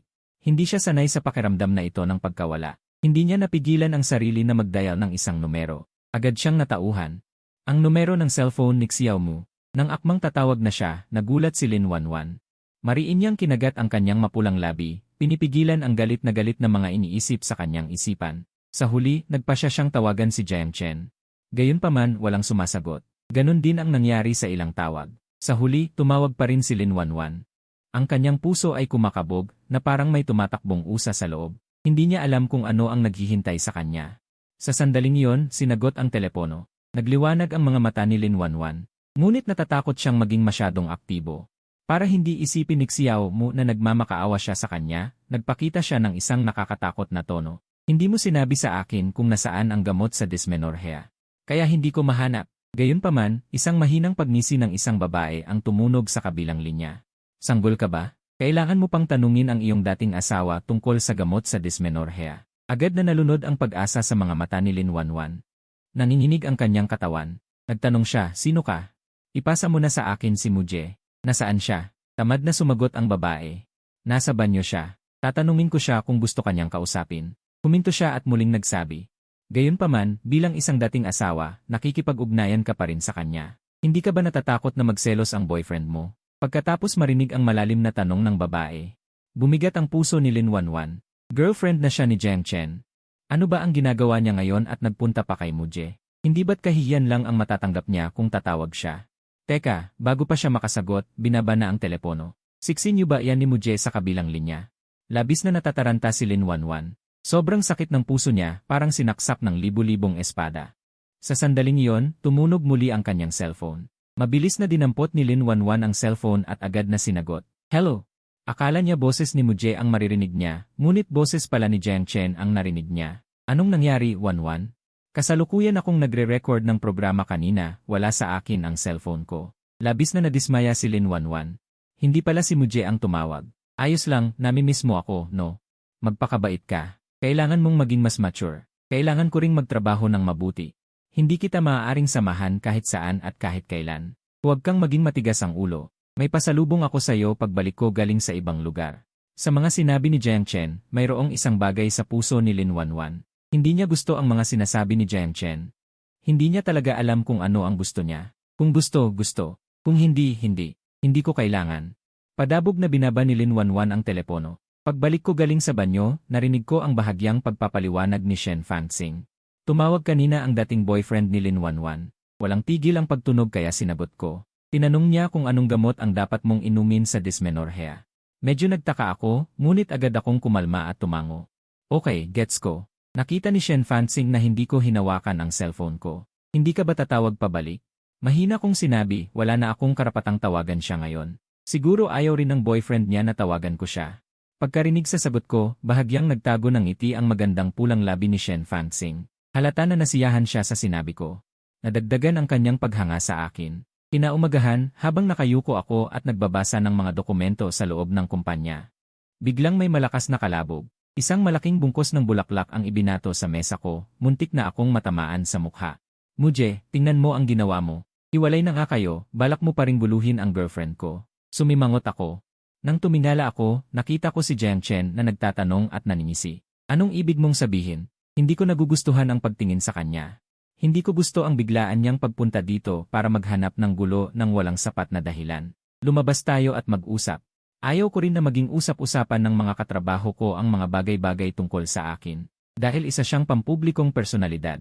Sumunod si Jiang Chen sa akin papunta sa fire exit. Tahimik dito at walang masyadong tao. Bakit ka pinakasalan ni Lin Wanwan noon? Alam mo sa puso mo, ngayon na mapayapa na kayong naghiwalay, bumili ka pa ng isang malaking bungkos ng bulaklak. Sumulat ka pa ng greeting card para magtapat. Anong balak mo? Gusto mong bawiin ang puso niya? Nasuklam si Jiang Chen. Dumating siya kahapon dahil narinig niyang hindi maganda ang pakiramdam ni Lin Wanwan. Kaya lumipad siya pabalik ngayon.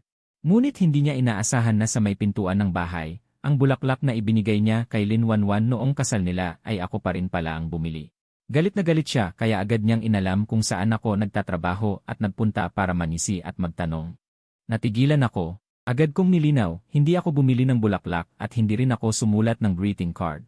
Nagkakamali ka. Ngumisi si Jiang Chen, nagliliyab ang kanyang mga mata. May mukha kang gawin yan pero wala kang mukhang aminin. Sabihin mo nga magkano. Ano, ginagawa mo ang lahat ng ito para lang sa pera, di ba? Ngumisi si Jiang Chen. Agad siyang naglabas ng itim na card mula sa kanyang pitaka. Narito ang 3 milyon. Ang password ay 88. Lumayo ka kay Lin Wanwan. Ayon sa kasunduan, hindi ko dapat guluhin si Lin Wanwan.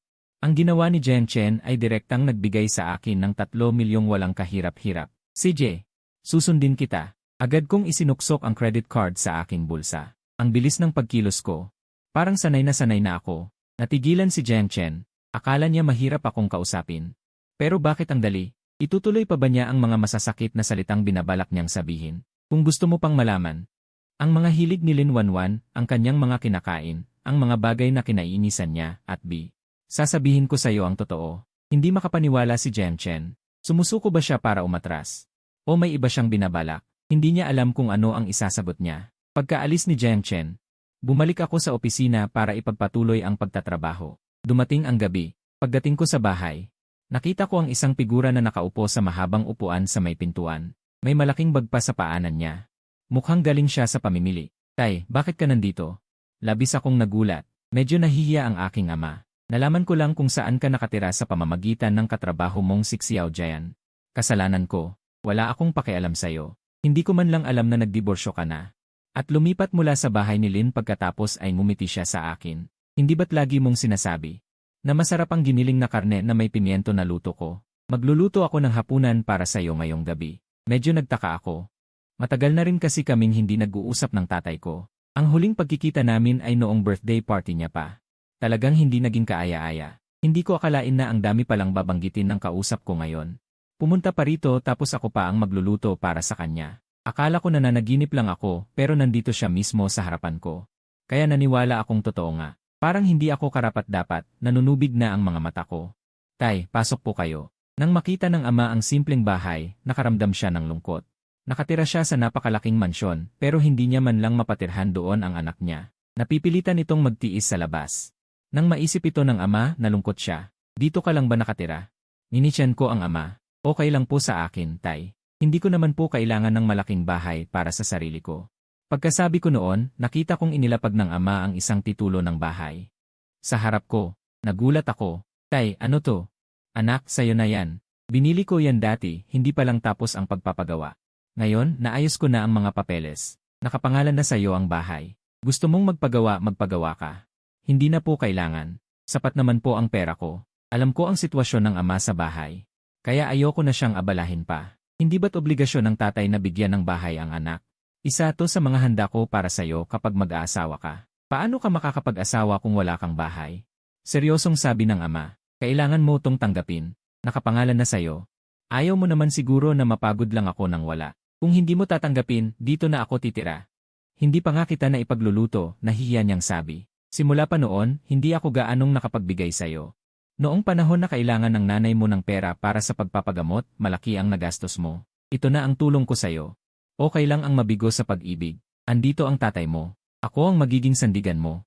Naramdaman ko ang init sa puso ko. Matagal ko nang hindi naririnig ang mga salitang ito mula sa ama ko. Salamat, Tay. Nang makita ng ama na tinanggap ko na, sinabi niya sa akin. Sige, pupunta na ako sa kusina para ipagluto ka. Tay, tutulong po ako. Kaya nagtulungan kami ng ama sa kusina.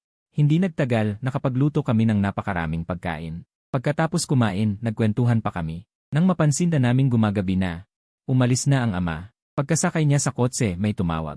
Kumusta? Nagawa mo ba ang ipinakiusap ko sayo? Ang pagmamadali ng asawa ay nagpabagabag sa kanya. Saka lang niya naalala na hindi pa niya nagagawa ang dapat niyang gawin. May misyon siyang dapat gampanan. Ngunit nang makita niya ang anak niya, hindi niya magawa. Bigyan mo pa ako ng kaunting panahon. Nakapaghihintay ka naman, pero ang anak mo. Magmadali ka. Baka sa huli, mas malaki pa ang mawala sayo kaysa sa makukuha mo. Huwag kang magmadali. Kung nagmamadali ka, hindi ka makakakuha ng maganda. Mas mabuti pa kung dahan-dahan lang. CJ, huwag mo kaming bibigwin. Pagkababa ng telepono, nahirapan ang ama at sumandal sa kotse. Tila walang laman ang kanyang mga mata. Laman at dugo ang mga kamay at braso. Malinaw na malaking problema ito. Nasa harapan niya na at hindi niya alam kung ano ang gagawin. Hindi niya alam kung paano sisimulan. Dahil sa lalong pagiging sikat ng nobela ko, mayroon ng publisher na gustong makipag-usap sa akin tungkol sa paglilimbag. Kaya maaga pa kinabukasan. Pumunta ako sa publishing house. Pagkatapos kong pumirma ng kontrata at palabas na ako ng hall, nakita ko ang 2 pulis na lumapit sa akin. Ikaw ba si Muji? Hinihinala namin na may kinalaman ka sa isang kaso ng pagnanakaw. Sumama ka sa amin. Natigilan ako. Hindi ko akalain na mangyayari ito sa akin. Anong pagnanakaw ang sinasabi nyo? Nagkakamali yata kayo. Wala akong ginawa. Makipagtulungan ka sa amin sa pag-imbestiga para malaman ang totoo. Ginagawa lang namin ang trabaho namin, walang emosyong sabi ng pulis. Bago pa ako makapagprotesta, dinala na ako ng mga pulis. Nakaupo sa interrogation room. Wala akong ideya kung ano ang nangyayari. Alam mo ba kung bakit ka namin hinuli? Seryosong tanong ng pulis sa akin. Suspect ka sa pagnanakaw. Umaabot sa 3 milyong halaga ang ninakaw.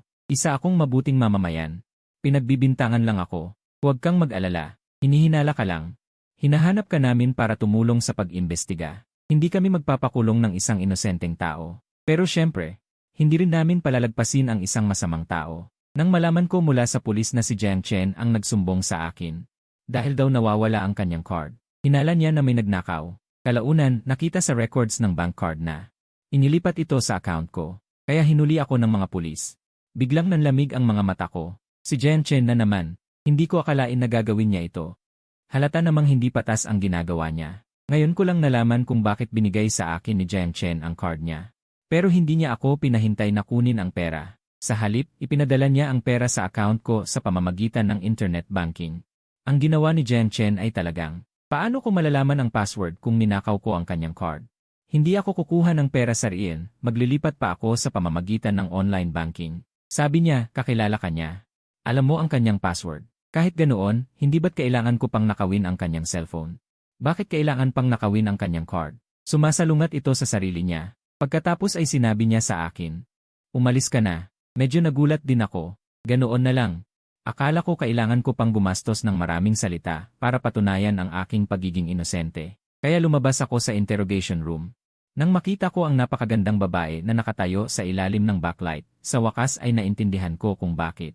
Ang bilis ng pagpapalaya sa akin ay hindi lang dahil sa kakulangan ng ebidensya sa kaso, mayroon ding malaking pagdududa. Higit sa lahat, ang background ni Shen Fanxing sa likod niya, dagdag pa ang pagdala niya ng isang top-notch na grupo ng abogado. Pagkalabas ko, lumapit sa akin si Shen Fanxing. Huminto siya sandali. Paumanhin. Nahuli ako, pero may dala akong regalo para sa'yo. Regalo? Anong regalo? Nagtatakang tininan ko ang babaeng nasa harap ko. Nakita ko ang kanyang magagandang pulang labi na bahagyang tumaas. Kasabay nito, kararating lang mula sa kanyang aktibidad. Si Jen Chen sa loob ng kanyang service vehicle. Kinuha niya ang isang malaking sobre mula sa kanyang manager. Ano to?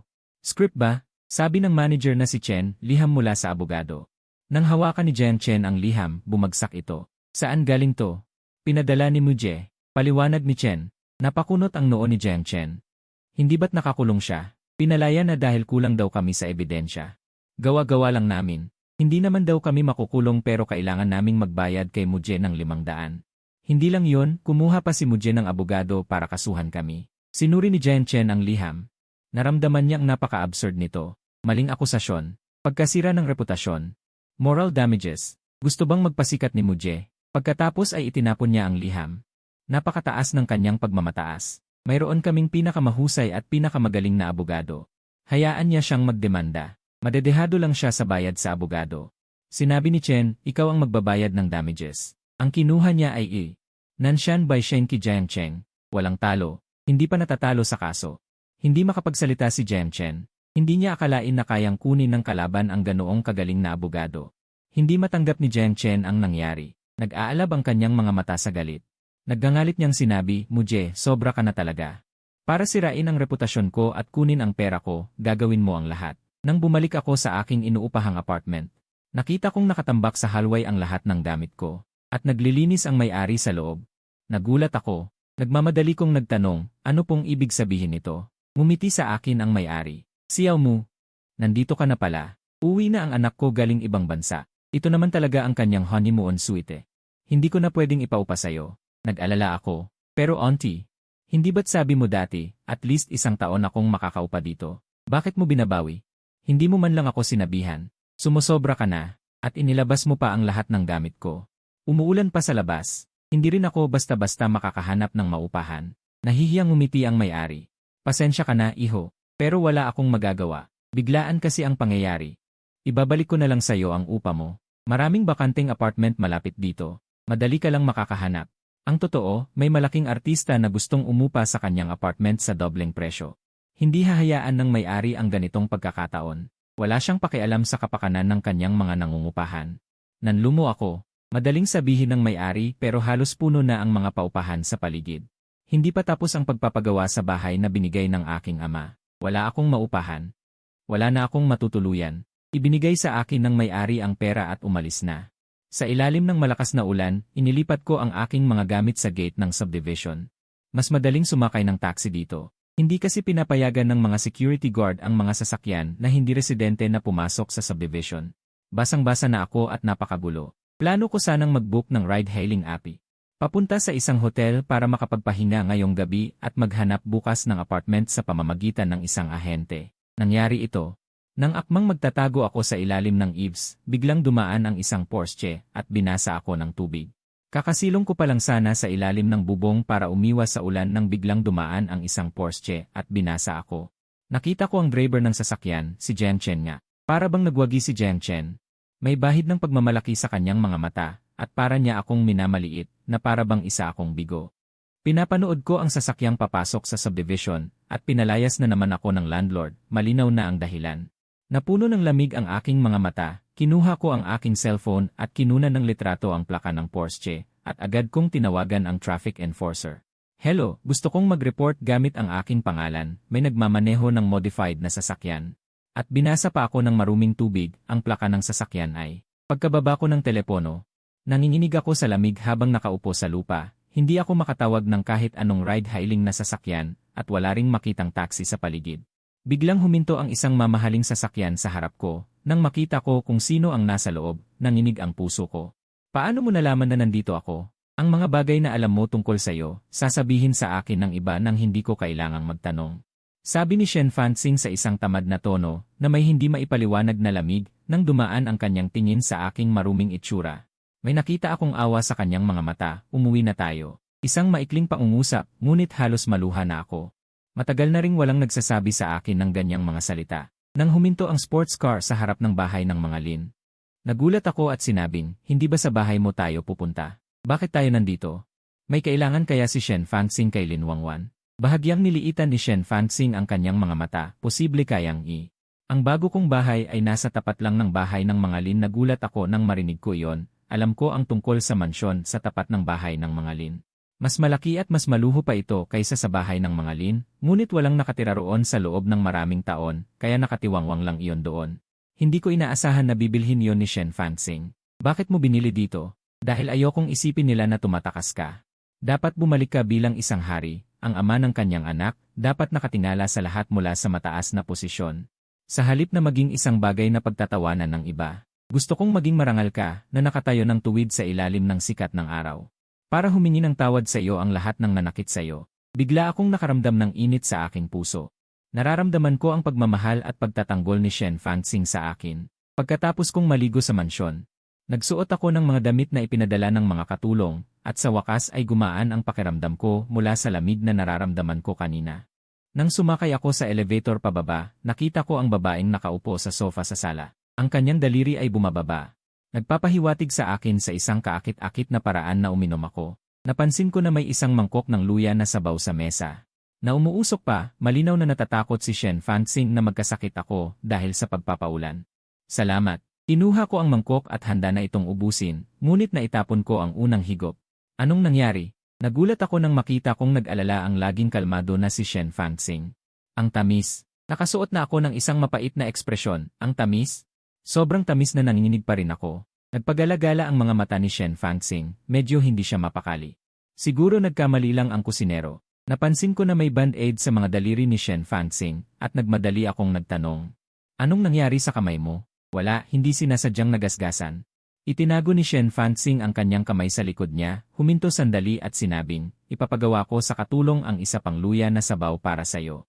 Ayos lang, malakas ang resistensya ko, hindi ako basta-basta magkakasakit. Iyon ang sinabi ko, ngunit sinabi pa rin ni Shen Fanxing sa katulong, sabihin mo sa kusina na gumawa ng luya na sabaw. Pagkatapos ay lumingon siya sa akin at sinabing, mula ngayon, ito na ang magiging tahanan mo, maaari mong utusan ang mga katulong kahit anong gusto mo. Nagulat ako, anong ibig mong sabihin? Ayon sa kasunduan, talagang bibigyan kita ng bahay. Sabi ni Shen Fanxing nang walang pag-aalinlangan, tinutupad ko lang ang kasunduan. Ngunit hindi ko rin natapos ang misyon, walang nangyari sa pagbubuntis. Hindi magandang ideya na basta-basta akong tumanggap ng bahay mula sa iyo, mayroon pa rin akong prinsipyo, hindi ako maaaring basta-basta magsamantala. Plano kong sabihin sa iyo pagkatapos ng ilang panahon. Huminto si Shen Fanxing, tumingin sa akin nang may pagmamahal ang kanyang magagandang mata. Ngunit nauna ang plano ngayon. Hindi ko maintindihan ang ibig sabihin ni Shen Fanxing. Habang naguguluhan pa rin ako, kinuha ni Shen Fanxing ang isang pregnancy test mula sa kanyang bulsa. Buntis ako. Ano? Buntis ka? Hindi ako makapaniwala sa aking naririnig. Ngunit, kitang-kita ang dalawang paralel na pulang linya sa pregnancy test. Talaga? Tuwang-tuwa ako, umiti si Shen Fanxing at tumango. Mahigit 2 linggo na akong buntis. Napakagandang balita.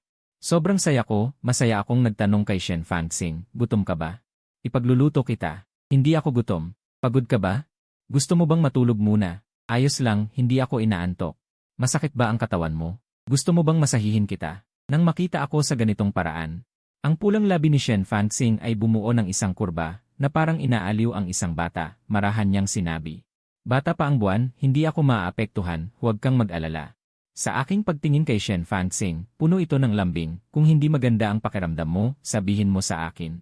Unang pagbubuntis mo ito, kaya kailangan mong mag-ingat sa iyong katawan. Para makasiguro, dito ka na tumira para maalagaan kita. Sa pagkarinig nito, parang may karanasan ka ng maging tatay. Nilalaro ni Shen Fanxing ang kanyang kuko, bumubuo ng isang kurba. Wala, pero kaya kong matuto. Nag-aral ako ng 1 buwan ng kaalaman sa pag-aalaga dati. Siguro hindi lahat perpekto, pero mas maraming nag-aalaga sa'yo, mas panatag ka. Nag-aalangan pa rin si Shen Fanxing. Ngunit nang makita niya ang aking tapat na mga mata, hindi niya napigilang tumango, sige. Kinabukasan ng hapon sa mall, nakatuon ang aking paningin sa isang pares ng sapatos na pambabae na walang takong. Palagi kong nakikita si Shen Fanxing na nakasuot ng matataas na takong. Bagaman napakaganda, ang problema ay buntis siya ngayon, lalo na sa unang 3 buwan na napakahalaga.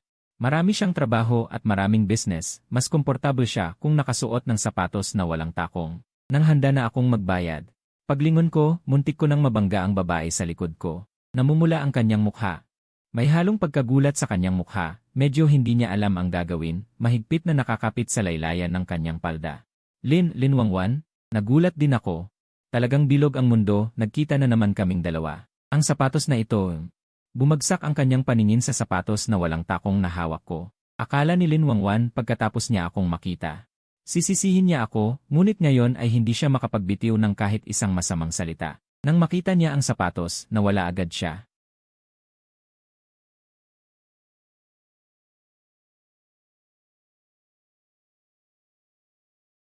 Siguro alam ni Mudge na may nagawang mali, alam niyang malapit na ang kanyang kaarawan, kaya nagtatangkang bumawi. Akala niya ay magpapanik ako at magmadaling bumawi. Sino ang mag-aakala na kalmado ako? At wala akong balak na palitan ang sukat ng sapatos. Nagtatakang tumingin sa akin si Lin Wangwan, anong ginagawa mo? Hindi ka siya sa akin. Pinigilan ko ang aking kaba at sinabi kay Lin Wangwan. Hindi ako nagkamali ng bili, hindi para sa iyo ang sapatos na ito. Nang sabihin ko ang mga salitang ito, napigilan ni Lin Wangwan ang kanyang paghinga. Tumawa muna siya para maibsan ang pagkapahiya. Mudge, alam ko na, natatakot kang malaman ko na palihim mo akong binilhan ng regalo sa kaarawan ko, kaya sinasadya mo akong lokohin, tama. Kumikislap ang mga mata ni Lin Wangwan, okay lang, parang inagahan na lang ang pagbunyad. Basta sa araw mismo, magkukunwari akong walang alam, sasabayan kita sa pagkukunwari ng pagkabigla. Kumindat siya bilang pahiwatig. Sige na, huwag mo nang ipabalot sa sales lady, isuot ko na lang at aalis na ako. Medyo pagod na ang sapatos ko, pero galit na galit ako sa iyo ngayon. Kailangan mo pa akong bilhan ng ibang regalo, huwag mong isiping isang pares lang ng sapatos ang makakapagpatawad sa iyo. Hindi ko maintindihan ang ibig sabihin ni Lin Wangwan. Hindi ako natuwa at sinabi, hindi ko iniisip na may ginawa akong mali, na kailangan kong humingi ng iyong tawad. Maniniwala ka man o hindi, hindi talaga para sa iyo ang sapatos na ito. Hindi ko na hinintay na makabawi si Lin Wangwan. Nilagpasan ko na siya at nagbayad diretsyo sa counter. Gulat na gulat si Lin Wangwan. Dati, palagi niyang inaalagaan ako ng maingat, ang kanyang paningin ay palaging sumusunod sa akin. Ngunit, ngayon itinuring niya ako na parang isang estranghero. Ngayon ay puno ng sama ng loob si Lin Wangwan. Siya ang gumawa ng mali, siya rin ang nagtaksil sa akin. Bakit siya nagagalit sa akin? Bakit, tinuturing mo akong isang estranghero? Galit na sumigaw si Lin Wangwan sa akin. Nang marinig ko ito, bumaling ako at tinitigan ang kanyang mga mata. Hindi ba sinabi mo? Na kapag nagkita tayo sa hinaharap, magkunwari na lang tayong estranghero. Napigilan ng isang pangungusap ang susunod na sigaw ni Lin Wangwan. Habang pinapanood ko ang kanyang papalayo na likod. Pumatak ang kanyang mga luha sa kanyang pisngi. Bobo, sobrang bobo. Pinagagawa ko, sinusunod mo talaga ako. Kung papatayin kita, papatay ka rin ba? Ang puso ni Lin Wangwan ay parang pinunit sa dalawa, sobrang sakit. Kinabahan dito ang sales lady. Alam niyang customer si Lin Wangwan sa tindahan, kaya dali-dali siyang lumapit para umaliw. Huwag kang umiyak. Siguro gusto ka lang niyang sorpresahin. Nagulat si Lin Wangwan, sorpresa. Tumango ang sales lady, sinadya kanyang awayin. Tapos humanap ng paraan para pasayahin ka. Hindi ba ito ang pinakagustong gawin ng mga lalaki ngayon? Pagkatapos payuhan ng sales lady, natauhan si Lin Wangwan na, sa lahat ng panahon, napakabuti niya sa akin, isa siyang warm man. Sa pag-isip nito, unti-unting bumuti ang pakiramdam ni Lin Wangwan. Sa sandaling ito, pagka-uwi ko sa villa, nakasalubong ko si Shen Fanxing na kagigising lang. Nakaupo siya sa sofa, suot ang isang lasi na kulay aqua na nightgown. Ang maganda at mapulang labi ay nagbibigay ng malinaw at buong kurbada. Bumalik na siya. Ang kanyang boses ay tamad din. Nagtaka ako, gabi na, kagigising mo lang. Paano na ang kalagitnaan ng gabi? Pag-iisipan ko pa, sabi ni Shen Fanxing nang walang bahala. Alam kong abala ka nitong mga nakaraang araw, ngunit sa palagay ko may mga bagay na hindi mo kailangang gawin mismo. Kailangan mo pa ring magkaroon ng sapat na pahinga, lalo na't mayroon kang sanggol sa iyong sinapupunan. Hindi mo dapat abusuhin ang iyong katawan. Sanay na ako. Ibinaba niya ang kanyang mga mata na may kalungkutan. Ang hindi ko pagtulog sa gabi ay hindi dahil sa pagiging abala, kundi dahil hindi ako makatulog. Ang insomnia ang dahilan kung bakit siya walang patid na nagtatrabaho. Nagpatingin ka na ba sa doktor? Nag-aalala ako. Ngumiti ng mapait si Shen Fanxing. Kung mayroon lang sanang gamot, hindi sana ako nagkaka-insomnia. Nang marinig ko yon, sumimangot ako. Ang hindi siya makatulog ay isang malubhang problema. Ang buntis ay dapat magkaroon ng sapat na tulog. Kailangan kong mag-isip ng paraan kung paano mapagtatagumpayan ni Shen Fanxing ang kanyang insomnia. Anong binili mo? Napansin ni Shen Fanxing ang sapatos na dala ko. Binili ko para sa'yo. Susuhulan mo ako. Itinaas niya ang kanyang kilay. Hindi naman totoo na gustong kitang pasayahin. Ngunit totoo na may gusto akong ipagawa sa'yo. Umiling ako. Buntis ka na.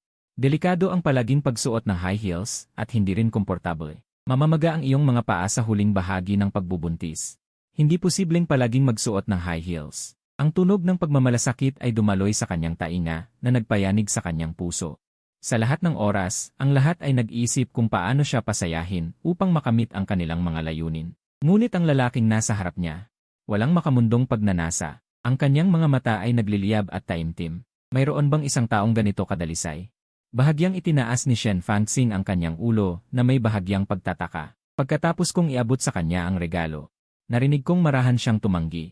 Ayoko. Bakit? Hindi ko inaasahan ito. Hindi mo ba gusto ang estilo o customized lang ang sinusuot mo? Diretsong nakatitig sa akin ang mga mata ni Shen Fanxing. Ang mga customized ko ay napakamahal. Ngunit napakadali kong sinabi. Ayos lang. Titignan ko kung sapat. Kung hindi sapat, magsisikap akong kumita. Hindi na kailangan. Sabi ni Shen Fanxing nang walang bahala. Wala akong pakialam kung mahal ang regalo mo. Sa anumang paraan, wala pa ring tatalo sa kamahalan ng aking sapatos. Bakit ayaw mo? Nagtataka kong tanong. Ano ng sukat ng iyong paa? 37. Paano mo nalaman ang sukat ng aking paa? Ang magagandang mata ni Shen Fanxing ay parang kristal, na may kakayahang tumagos at mahigpit akong ikinulong. Medyo nahihiya ako. Sinilip ko ang iyong kabinet ng sapatos. Alam kong 37 ka. Kung bibigyan kita ng regalo, kailangan kong gumawa ng aking research. Nang hindi sumagot si Shen Fanxing. Ayaw kong pilitin ka. Pasensya na, nakabili ako ng bagay na hindi mo gusto.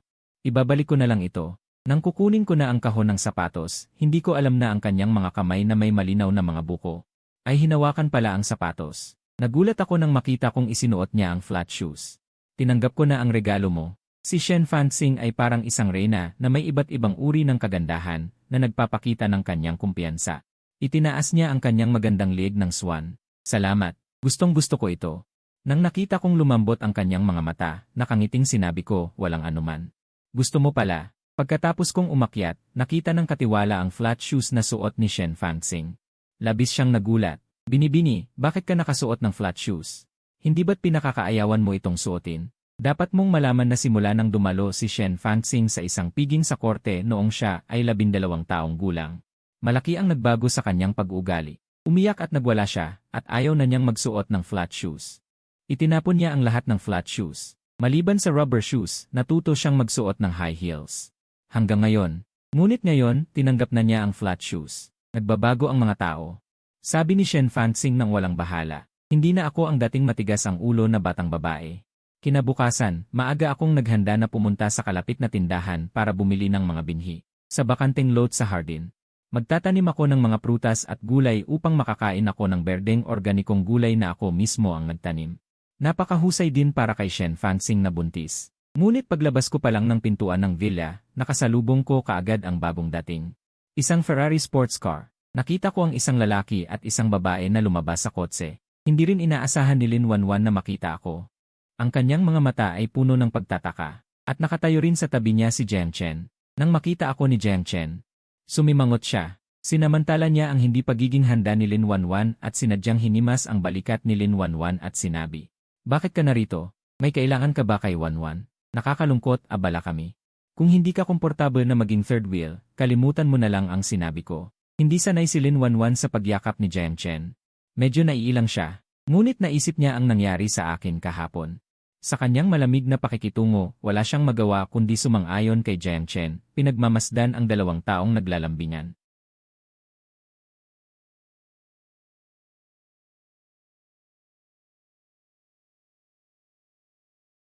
Nagulat si Jiang Chen, mas mahal pa ang mansyon na ito kaysa sa mansyon ng mga Lin, anong pinagsasabi mo? Sa tingin ko, kaya mo lang bilhin dito ay isang banyo. Malamig na suminghal si Jiang Chen.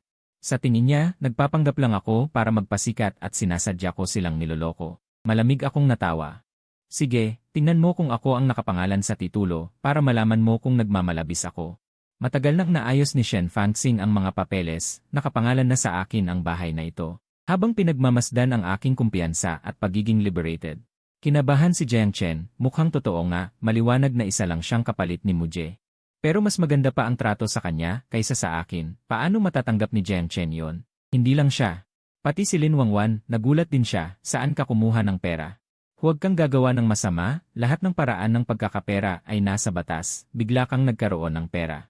Mas kinakabahan si Lin Wangwan kaysa kanino man dahil nakatira ka na sa isang malaking mansyon. Natatakot siyang mapariwara ako para kumita ng pera. Huwag kang mag-alala, bawat sentimo na kinikita ko ay malinis. Matatag ang aking mga mata. Seryoso kong tugon nang biglang may narinig na yakap at halik sa likod. Mukhang nahuli ako, may napalampas ba ako? May lumabas mula sa mansyon. Isang napakagandang babae, agad na nanindig ang balahibo ni Lin Wangwan, malaki rin ang pamilya ng mga Lin. Pero kumpara kay Shen Fanxing, hindi ito sapat, mas parang isang maliit na alipors. At nang makita si Shen Fanxing na lumabas mula sa mansyon, agad na napatingin si Lin Wangwan sa paa ng babae. Suot niya ang sapatos na binili ni Muje kahapon, totoo nga ang sinabi ni Muje. Ibinigay nga sa iba ang sapatos, nadurog ang puso ni Lin Wangwan, namumula ang kanyang mga mata. Ngayon lang siya nakaramdam ng matinding pag-aari, kung hindi niya makukuha, sisirain na lang niya, hindi niya papayagan na mapunta sa iba. Napansin niyo ba? Sobrang putla ng mukha ni Lin Wangwan. Nadurog ang puso niya, ang kanyang kamay na nakabitin sa gilid ng palda ay nakakuyom na. Pero basta na lang sinabi ni Shen Fanxing, bawal ba? Nang hindi itinatanggi ni Shen Fanxing. Nawasak si Lin Wangwan, kaya pala si Shen Fanxing ang babaeng pinapayuhan ni Muje na magkaroon ng pribadong kontrata. Ngayon lang naalala ni Lin Wangwan na si Shen Fanxing din ang babae sa mamahaling sasakyan na sumundo kay Muje noong araw na yon. Kaya sumama si Muje sa isang mas mayamang babae. Kaya ayaw niya sa kanya. Kaya pala nakatira si Muje ngayon sa malaking mansyon, lahat dahil kay Shen Fanxing. Nang mapagtanto ito ni Lin Wangwan, makikita sa kanyang mga mata ang matinding kalungkutan at kawalan ng pag-asa. Nanganganib ng tumulo ang kanyang mga luha, nagulat din si Jiang Chen, kinagat niya ang kanyang bagang. Hindi siya pumapayag. Tiningnan ko ang mga mata ni Jiang Chen, halos kainin na ako ng buhay. Nahulaan kong nagkamali sila ng pag-aakala tungkol sa relasyon namin ni Shen Fanxing, pero hindi na ako nag-abalang magpaliwanag. Dahil lalo lang lalala kung magpapaliwanag ako. Bibili ako ng bulaklak na itatanim. Babalik ako mamaya. Tumango ng bahagya si Shen Fanxing, sige, hihintayin kita. Isang ordinaryong pangungusap. Pero halos hindi makahinga si Lin Wangwan sa sakit, pagkatapos kong tumalikod at umalis. Hindi na niya napigilan ang sarili, agad siyang sumugod, Wangwan. Nagulat si Jiang Chen, huli na para pigilan si Lin Wangwan, kumpara sa pagkabalisa ni Jiang Chen. Kalmado lang si Shen Fanxing, puno ng tiwala ang kanyang mukha, walang kahit katiting na pag-aalinlangan.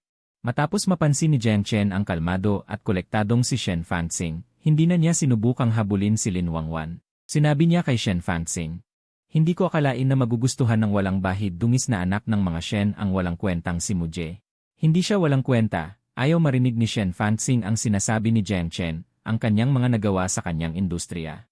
Mas mataas pa kaysa sayo, di ba? Siyempre mas marami ring tagahanga ang kanyang libro kaysa sayo para na itong. Naglalagay ng asin sa sugat ni Jiang Chen, gustong-gusto ni Jiang Chen na sumikat, pero hindi siya umuusad.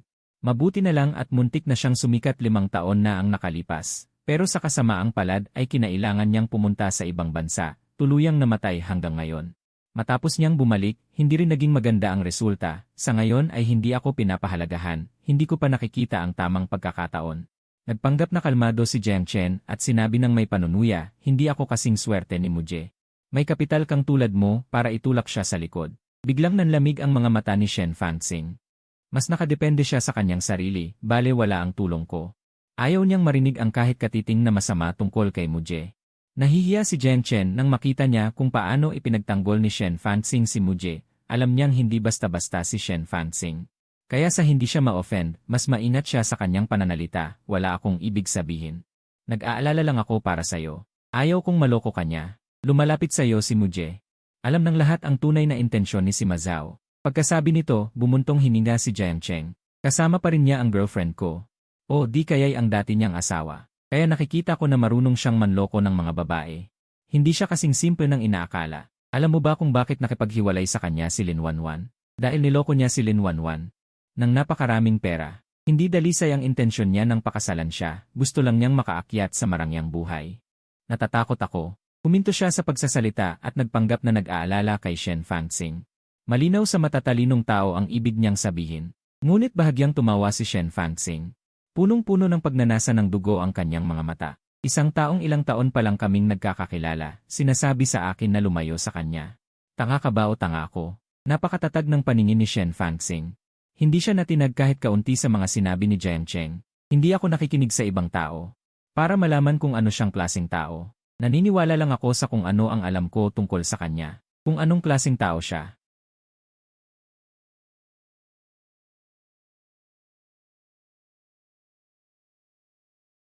Wala akong alam sa pagiging tao, ang alam ko lang, gantihan mo ang ginawa sa'yo. Kung paiyakin mo si Muje, pahihirapan kita habang buhay. Pagkatapos magbanta, umalis si Shen Fanxing nang hindi lumilingon.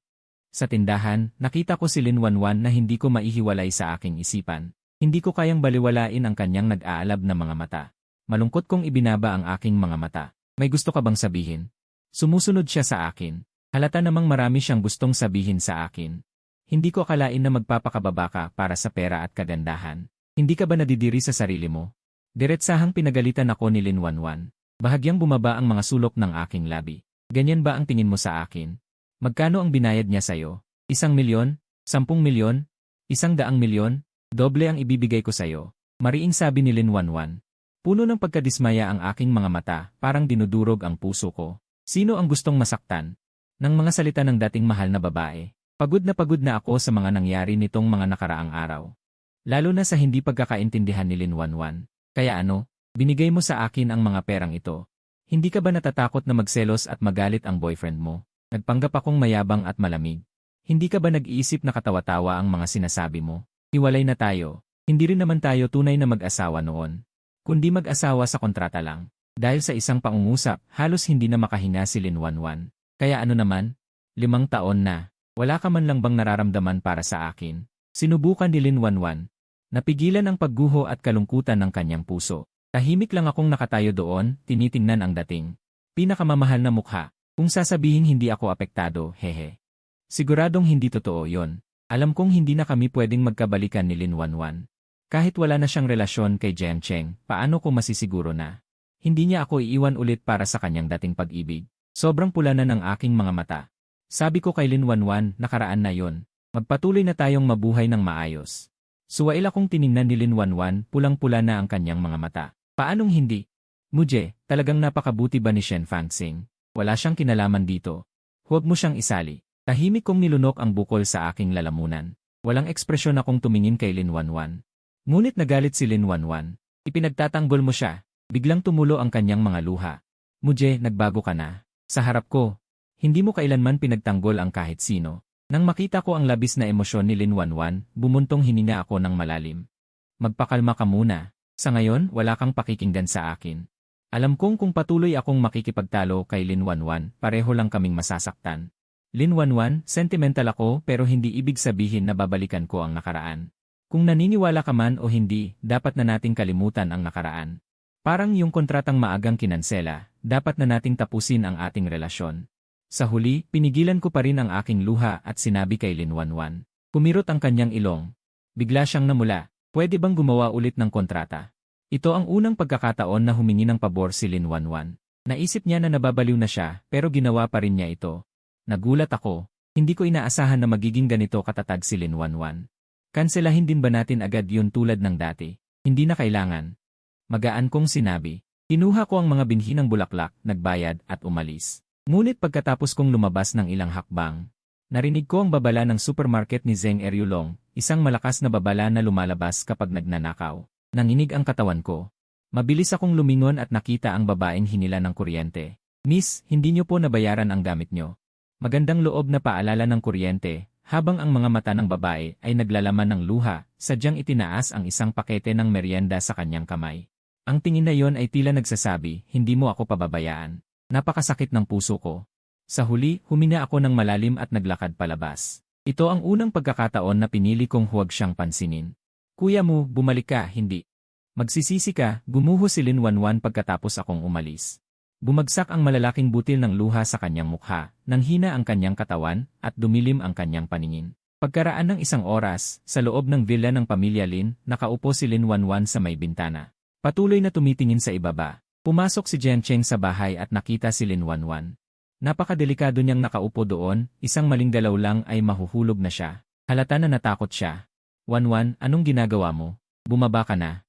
Si Jiang Cheng ay walang pag-aalinlangan na hilahin si Lin Wanwan, ngunit si Lin Wanwan ay nanatili doon na hindi gumagalaw. At dahil patuloy siyang hinihila ni Jiang Cheng, inis niya itong inalis ang kamay ni Jiang Cheng. Bitawan mo ako.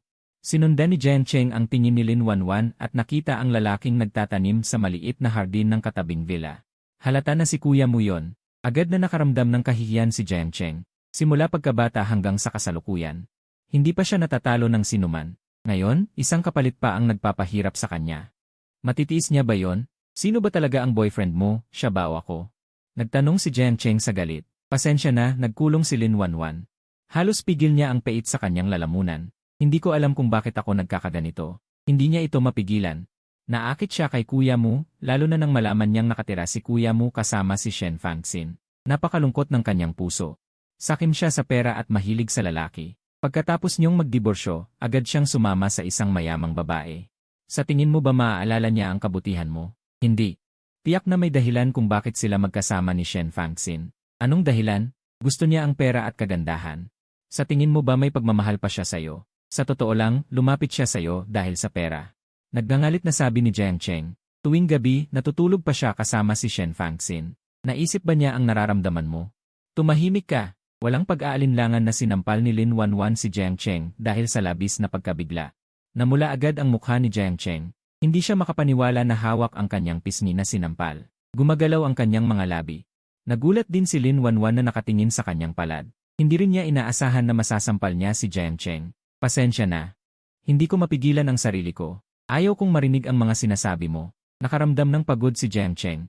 Hindi niya maaaring hayaan na isipin ni Lin Wanwan si kuya mo. Kung gusto mo siya, gagawin kitang palamuti. Kung gusto mo siya, kaya kong magparaya para sa'yo. Ang gusto ko lang ay maging masaya ang babaeng gusto ko.